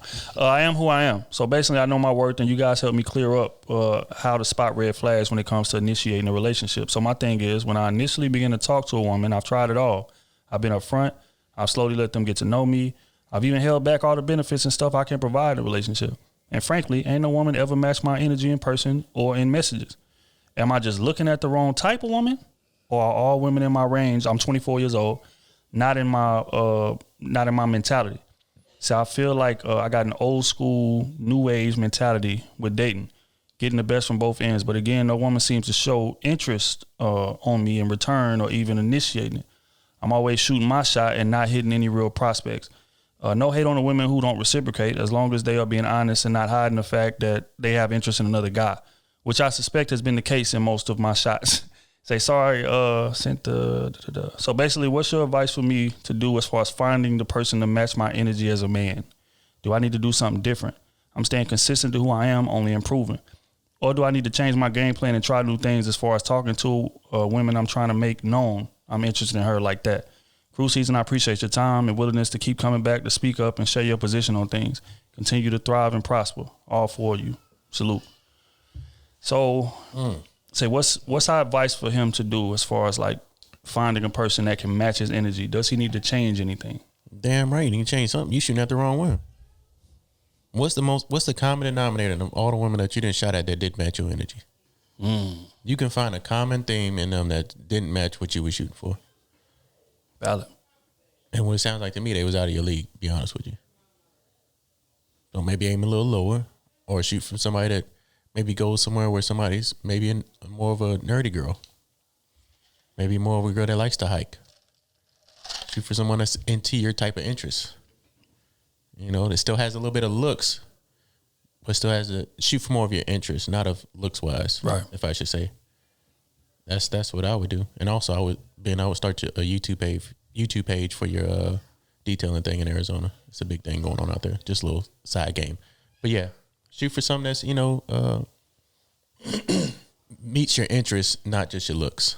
Maybe that might help change what you're shooting at. Because I don't know what you've been shooting at from now on. You might just be shooting at someone that you like, that just looks pretty. And they're like, oh, okay, yeah, but you're not with me. Valid. And where you finding them at too. That's a good question. Where are you shooting your shot at? from these women. Is it just Instagram? Because that's just Right. that's a terrible. Right. Yeah, he's saying messages. So if I had to assume, That's be the gram, Twitter, places like that. Instagram is cool, but I mean, honestly, Instagram is so much full of fake That's a fact. filters. Oh my god, that shit is. I'd be looking at that shit now on a daily. They got the note that face app now where they could change the way their whole face looks. Yeah, contour and They stuff. got all these other filters, this baby doll that. Like, fam, you don't look like that. Take the filters off and just do your story without the filters on. Take your picture without the filters on. I want to see what you look like naturally. Covering up the cellulite. I mean, just be natural. Just be yourself. They can't. Instagram is a terrible place to look at for I agree. stuff. Honestly, I agree.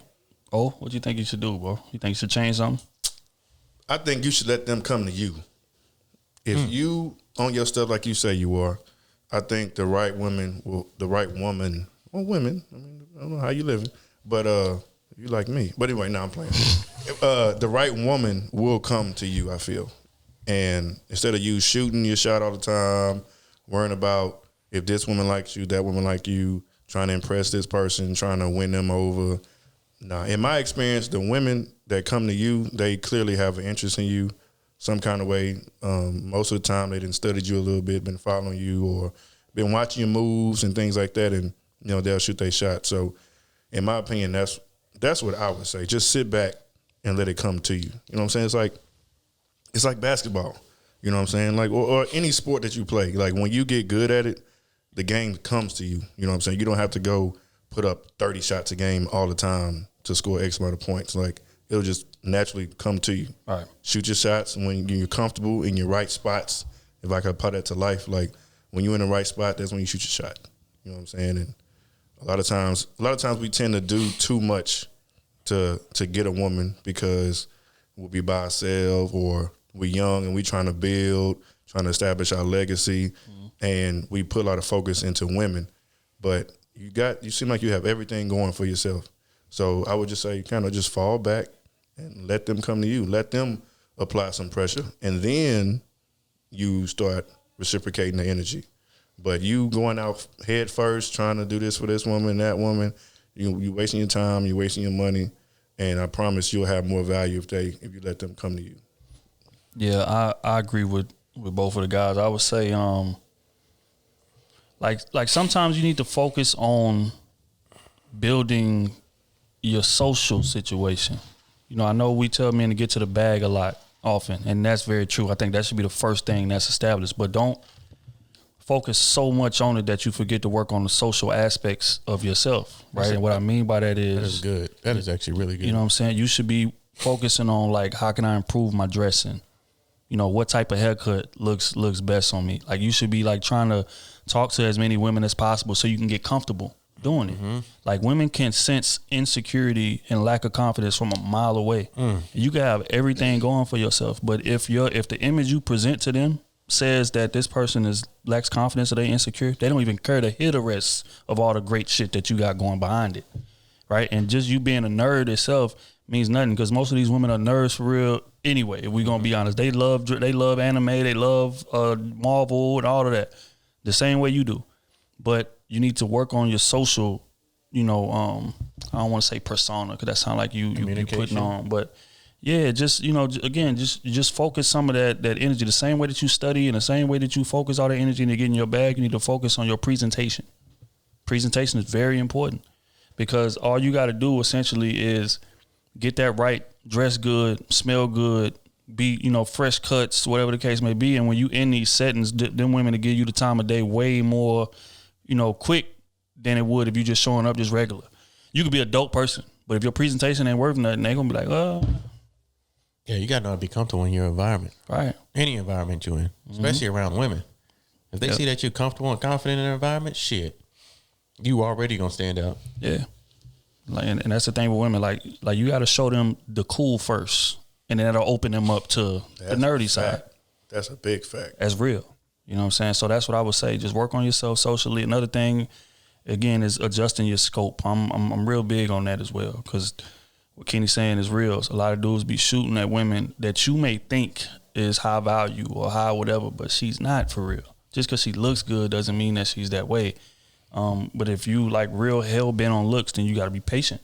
Because there are some super attractive women that are nerded the same way you is.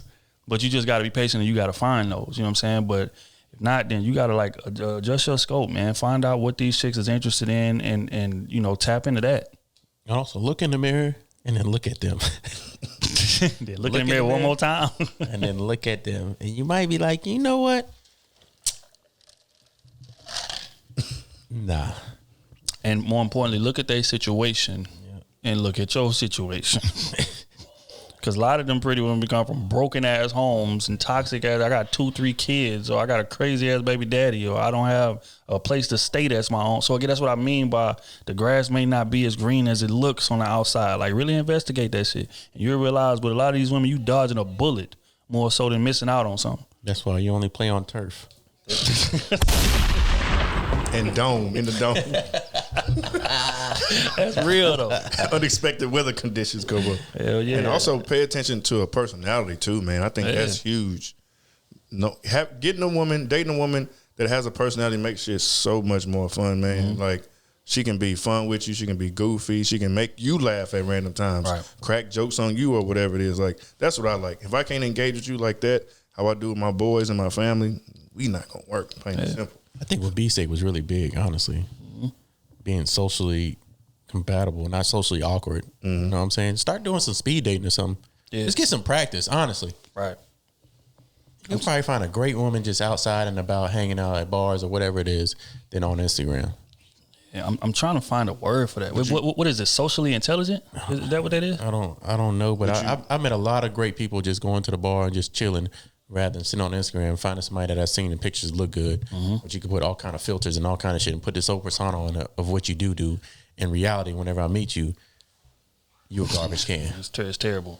It's boring as hell. You don't look like your pictures. Yeah, it's McDonald's menu. It just don't make no fucking sense. But yeah, man, I think what B said was really your social status, your social ability to communicate with people and not being awkward. That's not easy though for a lot of people. It's not easy for me, honestly. It wasn't even easy for me to just go out there and just be myself. Go out there and, you know, just go sit at the bar. I do it all the time now, but beforehand, motherfucker, I'm going to the bar by myself. What? That's weird as fuck. You know what I'm saying? Straight up. How do I start a conversation with somebody at the bar? Now I can do it easily. Yeah. If I see somebody else sitting at the bar, hey, let's start a conversation. Let's start communicating. Let's, you know, what you at? Where you head? I don't care if I don't even like them. The looks wise, I still get to practice and communicating to them just in general. Yeah, that's it. You know what I'm saying? And understanding how to talk to them, how to appease their minds. You know what I'm saying? So, and then understanding the right type of questions to ask to get them talking, because that's the secret at the end of the day, especially when you're dealing with women. You want to ask open-ended questions to where they can get in their bag, and you can kind of just, you know, actively listen, and then at that point you'll be able to improv from there. Because you know, women like to talk like a motherfucker. Fact. Especially don't give them 2 shots. Shit. Check. That's real though. Tell me about a time when. You go. That's all you need. That's all women need. Women don't need much ammunition, bro. You ask the right question, she be talking for 2 hours. You got 5 words in. And then 5 hours later. She gonna tell what her it friends, is, what's up? Them guys. That's right. Oh yeah. And I'll call.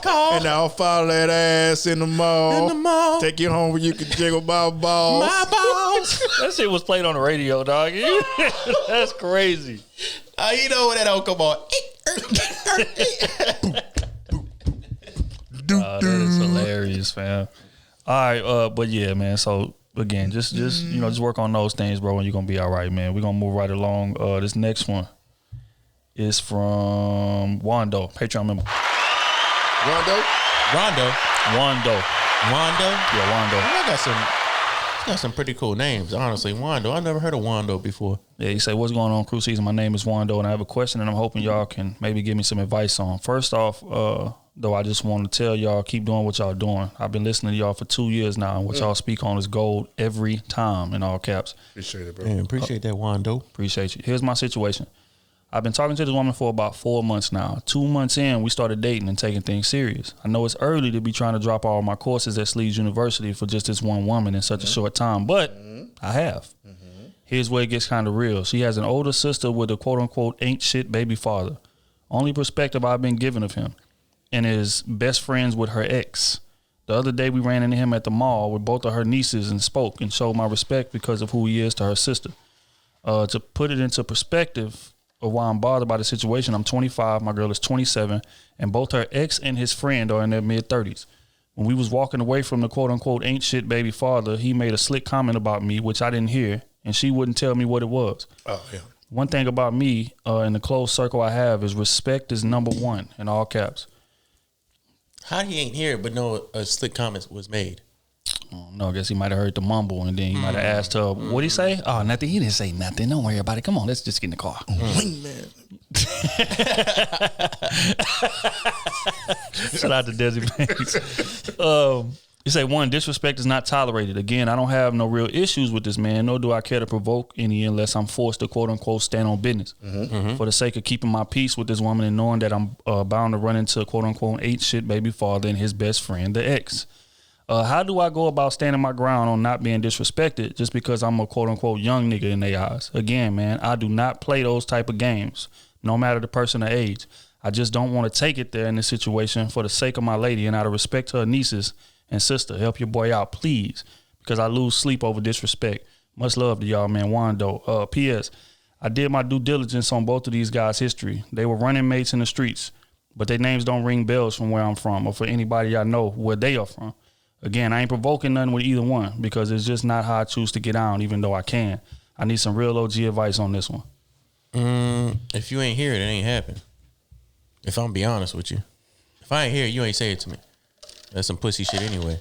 If you gonna say it, you gonna say it loud enough to where I hear it. Facts. That's what I'm questioning. How you know he said something slick and then somebody told you that he said something like that. And whoever did tell you it's some messy ass shit.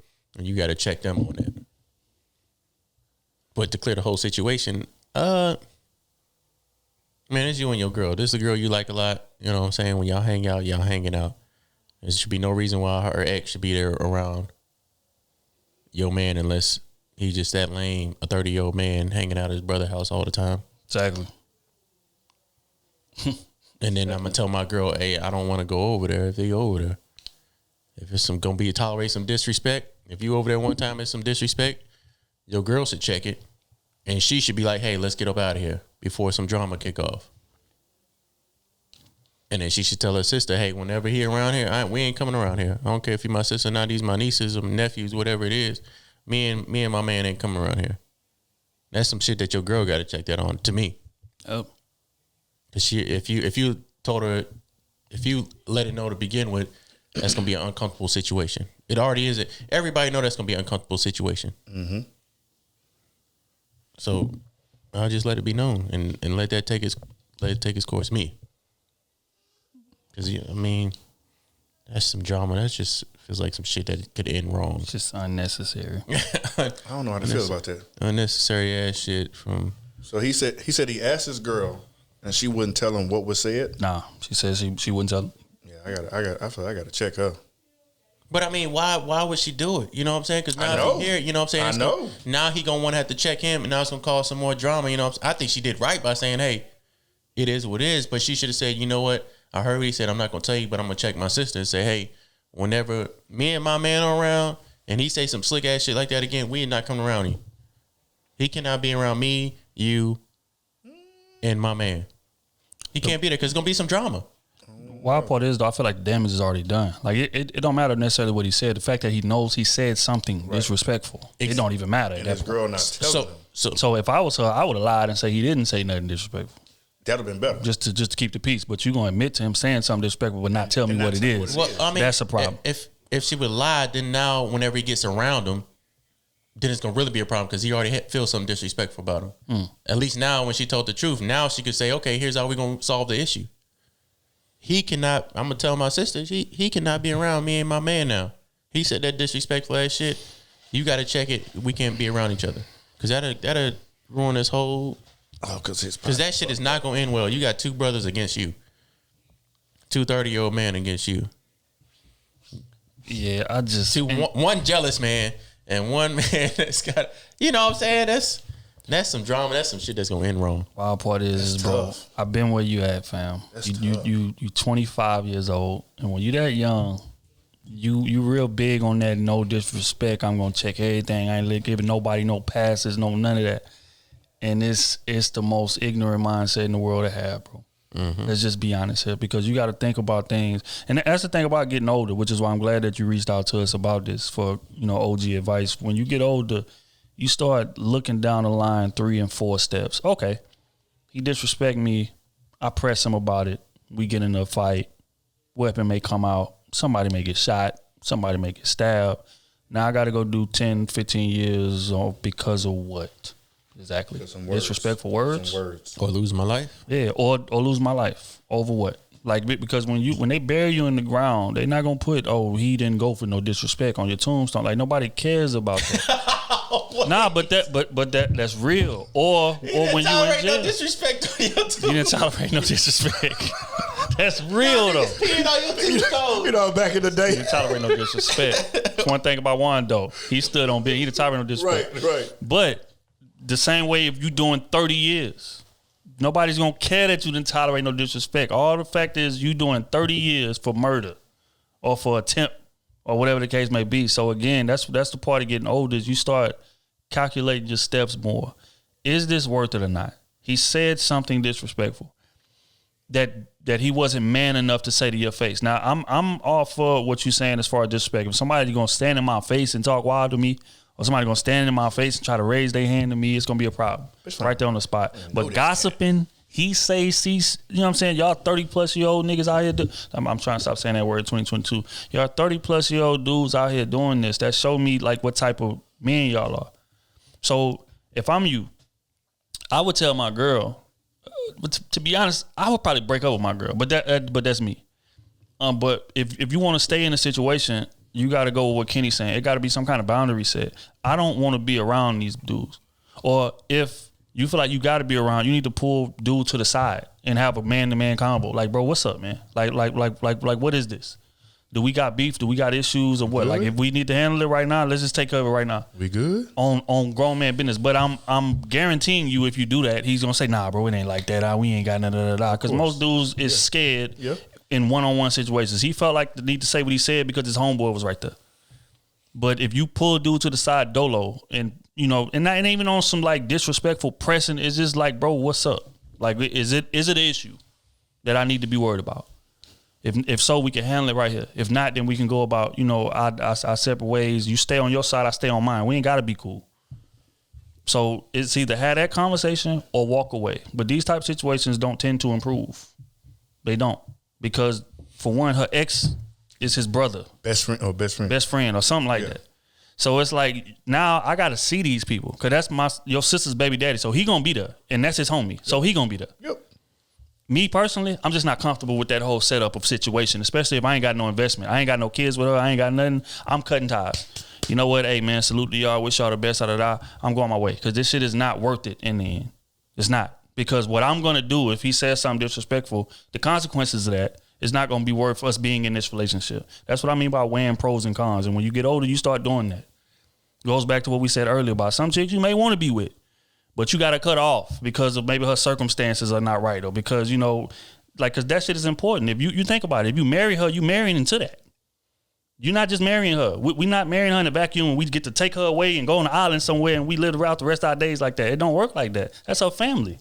Her nieces and nephews that she love and you love now. And that's their daddy, who is now ops. And his homie, who is ops. So now at the Thanksgiving barbecue, Thanksgiving dinner or the barbecue or the crawfish boil, every birthday, every holiday, you got to be around these people. That's clear ops. When you walk around and he going like this. Now I got to swing on him in front of grandma. You know what I'm saying? And I just... Again, you get to a certain age, you get to weighing pros and cons. It's just not worth that. It's not worth it. It's not. Me and you, we can be cool, but as long as this scenario is what it is, it's too toxic for me. I don't want no parts of that. I'm gonna go my way because I'm scared of what I'm gonna do. That's a fact. Mm-hmm. That's just real. I don't know what I'm gonna do. Right, and that's why I'm scared. Yeah, Okay, but what both of y'all said, y'all hit it around the head.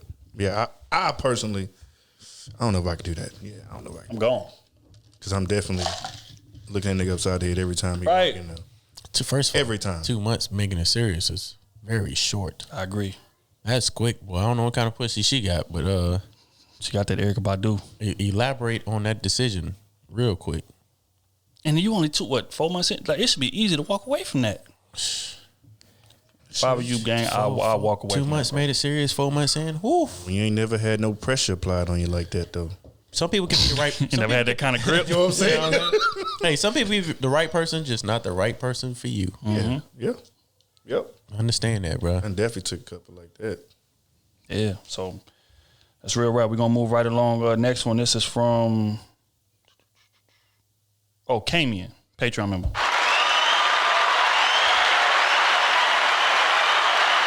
What the heck? What name? It's Kamian. You say Damien, but with a K. Y'all presenting some different names tonight, man. We ain't Wando, never seen that. Kamian, Nickelodeon. Yeah, they got some names. You say, what up? Say, what's up with y'all boys? My name is Kamian. Y'all views on fatherhood and life in general is 100% respectable and is what caught my attention the first time I heard the pod. Appreciate it. So I have a situation and was wondering what would y'all do? I have 2 kids, a 9-year-old son and a 5-year-old daughter. My son lives with me and his mom. I had custody, not court ordered, of my daughter for the first 3 years of her life, and her mom came back and took her. The problem is my daughter's living conditions. Her mom really ain't shit and barely pays her any attention. Chases after niggas in her house is filthy. Already bought all her clothes and bought my daughter a bed, and her other kids broke it. So she sleeps on the couch. But she has a bed at my house. My baby cries every time I drop her off and calls every day when I'm working to come get her. I have 50-50 custody and really think about getting full custody. How would y'all handle it? Blessings from Tennessee.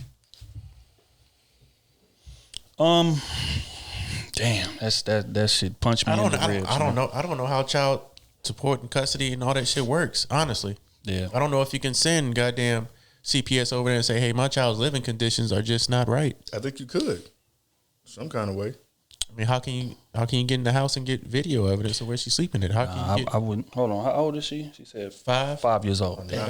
No, she's 9. Tough. Well, think the the son son is 9, the 5-year-old. No, his son lived with him. Yeah, the daughter daughter's go 5. back and forth with his ex. Can you record your phone calls and say, hey, Judge, this is what's going on. My daughter is in a traumatic household. Yep. This could bring up PTSD in the future for my daughter. I have all the means and the rights to hold her 100%, take full responsibility for 100%. She can get visitation rights on weekends or whatever, but I just don't think she has the means to take care of my daughter. I don't think it works out that easy. I definitely don't think it does. Especially from a man. No. You gotta show real proof. Like you gotta damn near buy your daughter a phone and say, hey, take some pictures of the crib. You gotta do intel. The first 3 years, how'd you have her, and then all of a sudden now it's 50%? She came and got her. Okay, he said he had custody, but it wasn't court ordered. So I guess that was just an agreement that he was gonna take, but he didn't get court order. That's where you fucked up at. But right now it's court ordered. Yeah, and then her mom basically took him to court and came and took the daughter from him. Fucked up. Damn. Yeah. Yeah, you messed up right there. No. So I mean, if it was me, I would try. My way about it would be, okay, let me record these phone calls. Present this to the judge. Get a whole bunch or find a lawyer too at that. Say, how can I present this in the right way to say, hey, my daughter's not in a safe environment or a comfortable environment to live a healthy and happy life, and have all the means and resources to take care of her. Yeah, I agree, bro. I think the only answer is full custody. That's the only answer. And I know he wants full custody, but how does he go about getting that? You know what I'm saying? Like, yeah, no, but it goes to everything you said. Like, you got to get creative because, let's just be honest, family court is biased toward women. That's just reality. It's reality. If your daughter's not in dire living conditions, it's gonna be hard to. It's a daughter. It's a female at that. Yeah. Yeah. But you have the girl you're with right now. I don't know if that's your wife or is that his wife? No.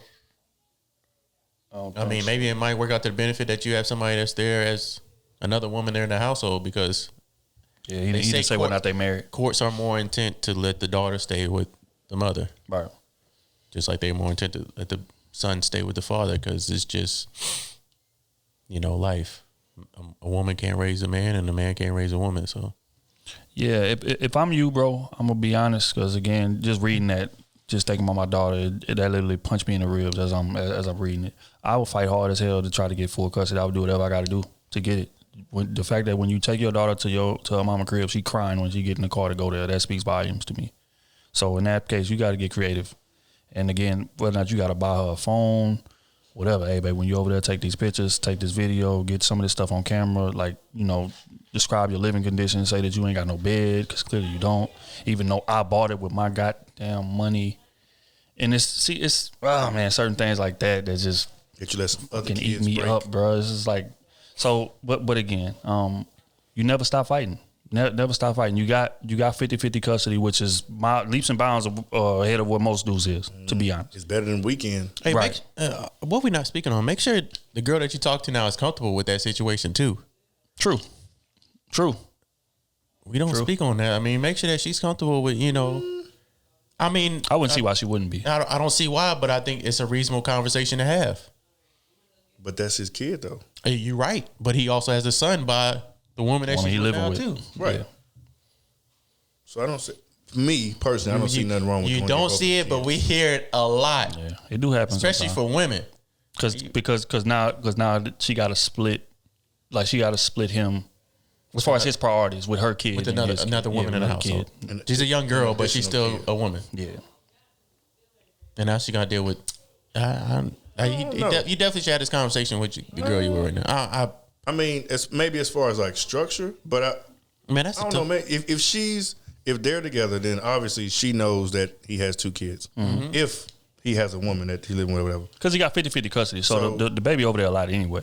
But full time is I'm just saying, a bit bro. different. I get what. No, don't get me wrong. I get what you're saying, Kenny. But I'm saying, as on the flip side, like as a woman, because if We know the right way, right. but we know how motherfuckers are, bro. We know how people are. We know the right things to do, but people do the wrong. But if she get upset, things. that means she shouldn't need to be there. Yep. Because you don't. That's what I was trying to get to. Like Yeah. she doesn't fit with you if she would have a problem. True. With Yep. that. That's true. Yeah. That's true as well. All right, we're gonna move right along. This one's from Kaswana, Patreon member. Come on, Kaswana.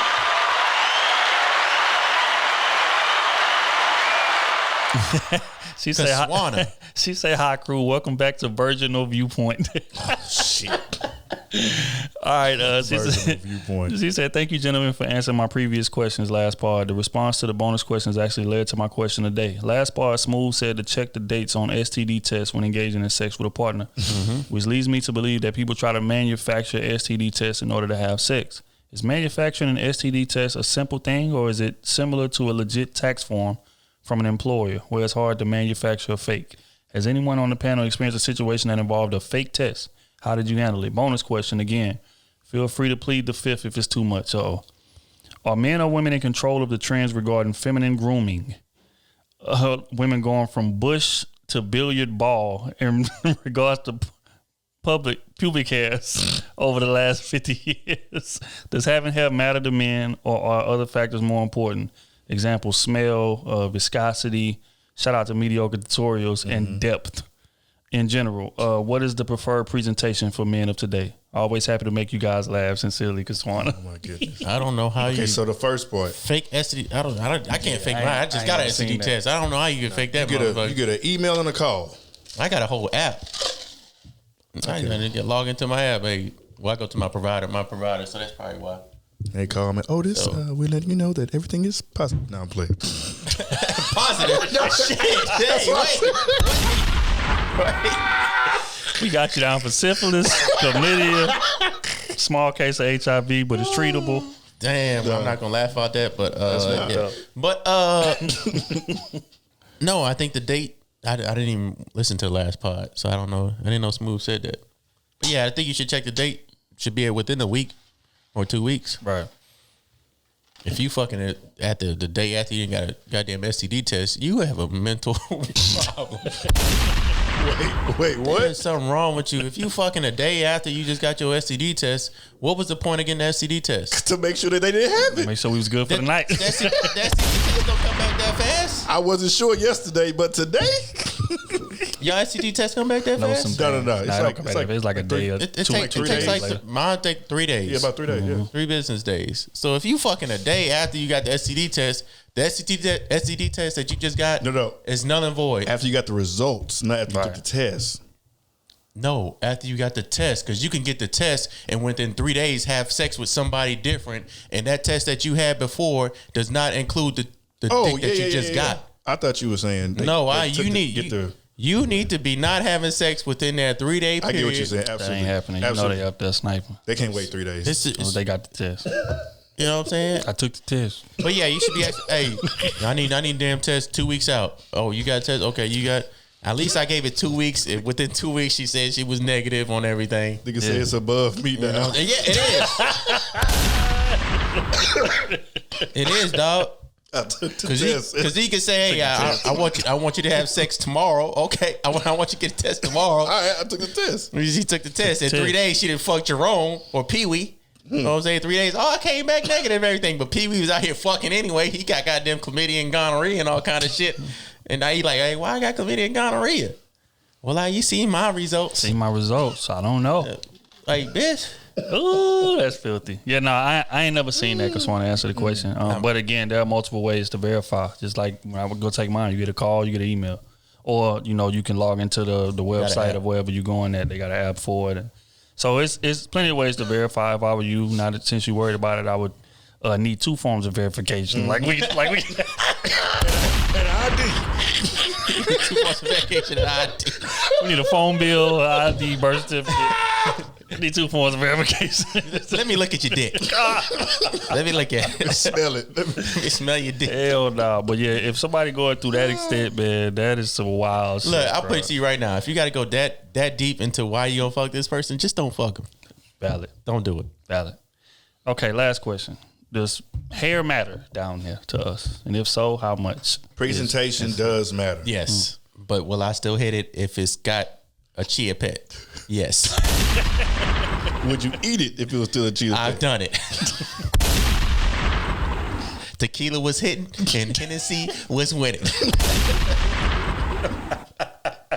I wasn't gonna stop. It's got a little hair in it. Hey, I'm down there to do a job. That's real though. I mean, we all done it at least once. At least once. Some Shit. You know what I'm saying? You ain't gonna mess the vibe up. Just little hair. Sometimes little hair is a little more clean anyway. You gotta work around anyway. Yeah, but I like playing in the jungle anyway. Or with his glistening. I be trying to. Oh my God! Hold on, man. I be trying to braid hair with my tongue. No, we not. I ain't doing all that now. We not doing that. You said you want the locks in your head. Hell no. You want kinky twist. This part ain't gonna never get monetized again. I like the landing strip. You seen the landing strip? Yeah, like a little neat little taper with the You know what I'm saying? with the 2 guard. Get the brush.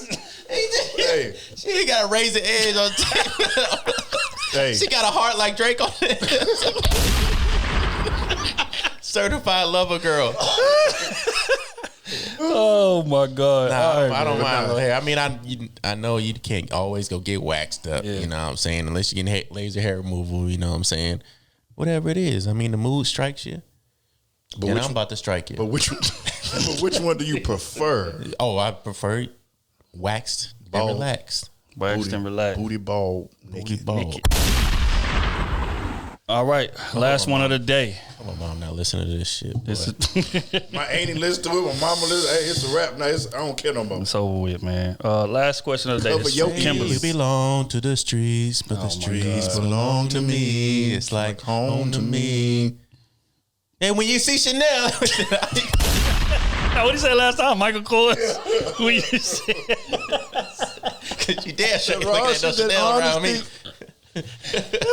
Look at Michael Kors. That nigga say, when you see Michael Kors, just know you saw me. All right, this last one from Kimberly, Patreon member. Shout out, what up, Kim? Oh my God.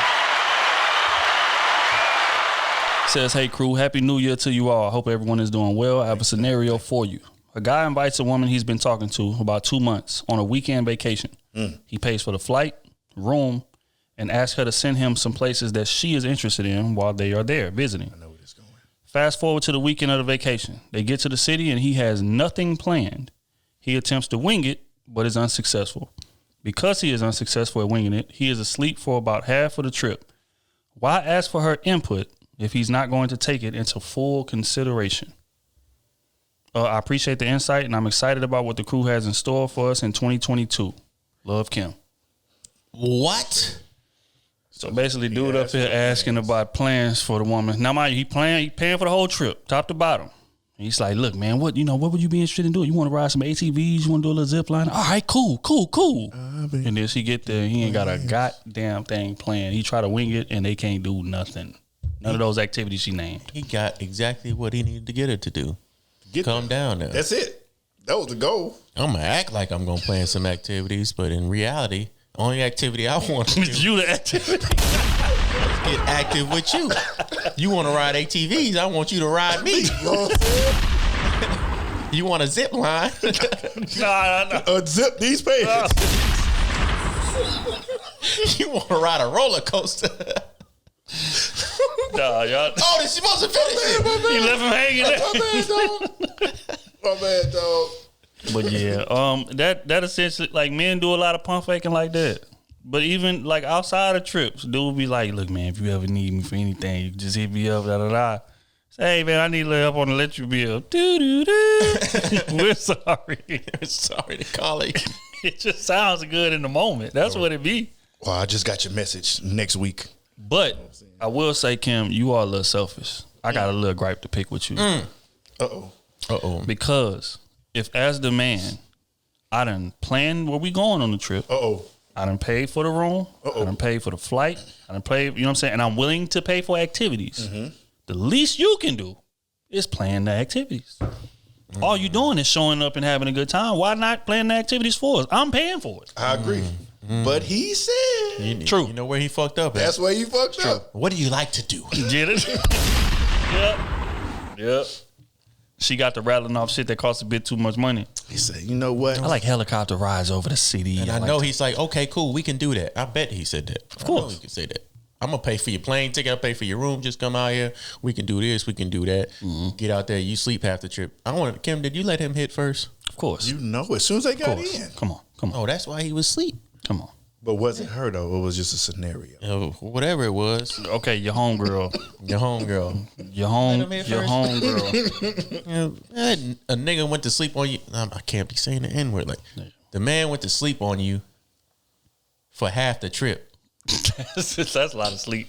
That's a lot of sleep. Fam, I wouldn't have been there for half the trip. I don't care what it is. It was somebody else. Pee-wee. Let's go on a Shout trip. out to Pee-wee, man. Let's go somewhere. I'm about to enjoy my own escapades. Yeah. You always got to have a plan B whenever you go somewhere. Literally. Secondly, you got to have a plan B ticket to fly back to wherever the hell you going. Just in case. Just in case. He's not all that. No, but that's real. I think, again, Kim, I do got to put some of that responsibility on your lap because you should offer it to plan activities. The man saying, look, man, I got the flight, I got the room, I got everything. Just pull up. You should be like, well, okay, I'll plan some stuff for us to do because that's what women do best. Let's just be honest. Men don't plan outings well. At all. The only outing we want to go out to is the room. That's real. Out to the room. Exactly. That's real. And maybe a restaurant. We made that's us getting in our bag, planning restaurant. Yeah, I know this nice little spot over here. I'll take you to da. But all of the like activities and stuff, that's where y'all women thrive at. That's what when me and my wife go on vacation, she planning all that. All the activities, ATVs, Oh, yeah, baby, I want to do this, I want to do that, I want to do this. It's like, okay, cool. So she'll set it up and we go do it. I pay for it, you know what I'm saying? But we go do it. So, as the woman, you got to take about some responsibilities. Say, well, he wanted to see me. Well, bitch, if you ain't like him like that, why go? See you at the crib. Now you done fucked up. Now you're probably meeting a serial killer that's... I'm not even going to go that far. Yeah, no. I ain't going to go that far. But on that note, man, we going to get on up out of here. Y'all shout out to our social medias, things of that nature. SoWell_fitness. All platforms, understand me? KT_Goodrich, all platforms. Happy New Year, Merry Christmas, past Christmas, whatever it is. Expect new things, bigger things. Facts. Try to get in our bag more. Try to put a little bit more effort in beforehand. And I'm taking vacation 6 times this year instead of 3. You ain't getting paid. I ain't getting paid now. I'm docking your pay. Damn. You only get 2 no-shows per year. You get 1 call-in. After that, 50-cent fine. We docking you. We gonna talk off camera. D-Trail-AC everywhere. Y'all know where to find me at. Krew season. Y'all make sure y'all follow all of the pages. Show love, like, share, subscribe. Shout out to our Patreon.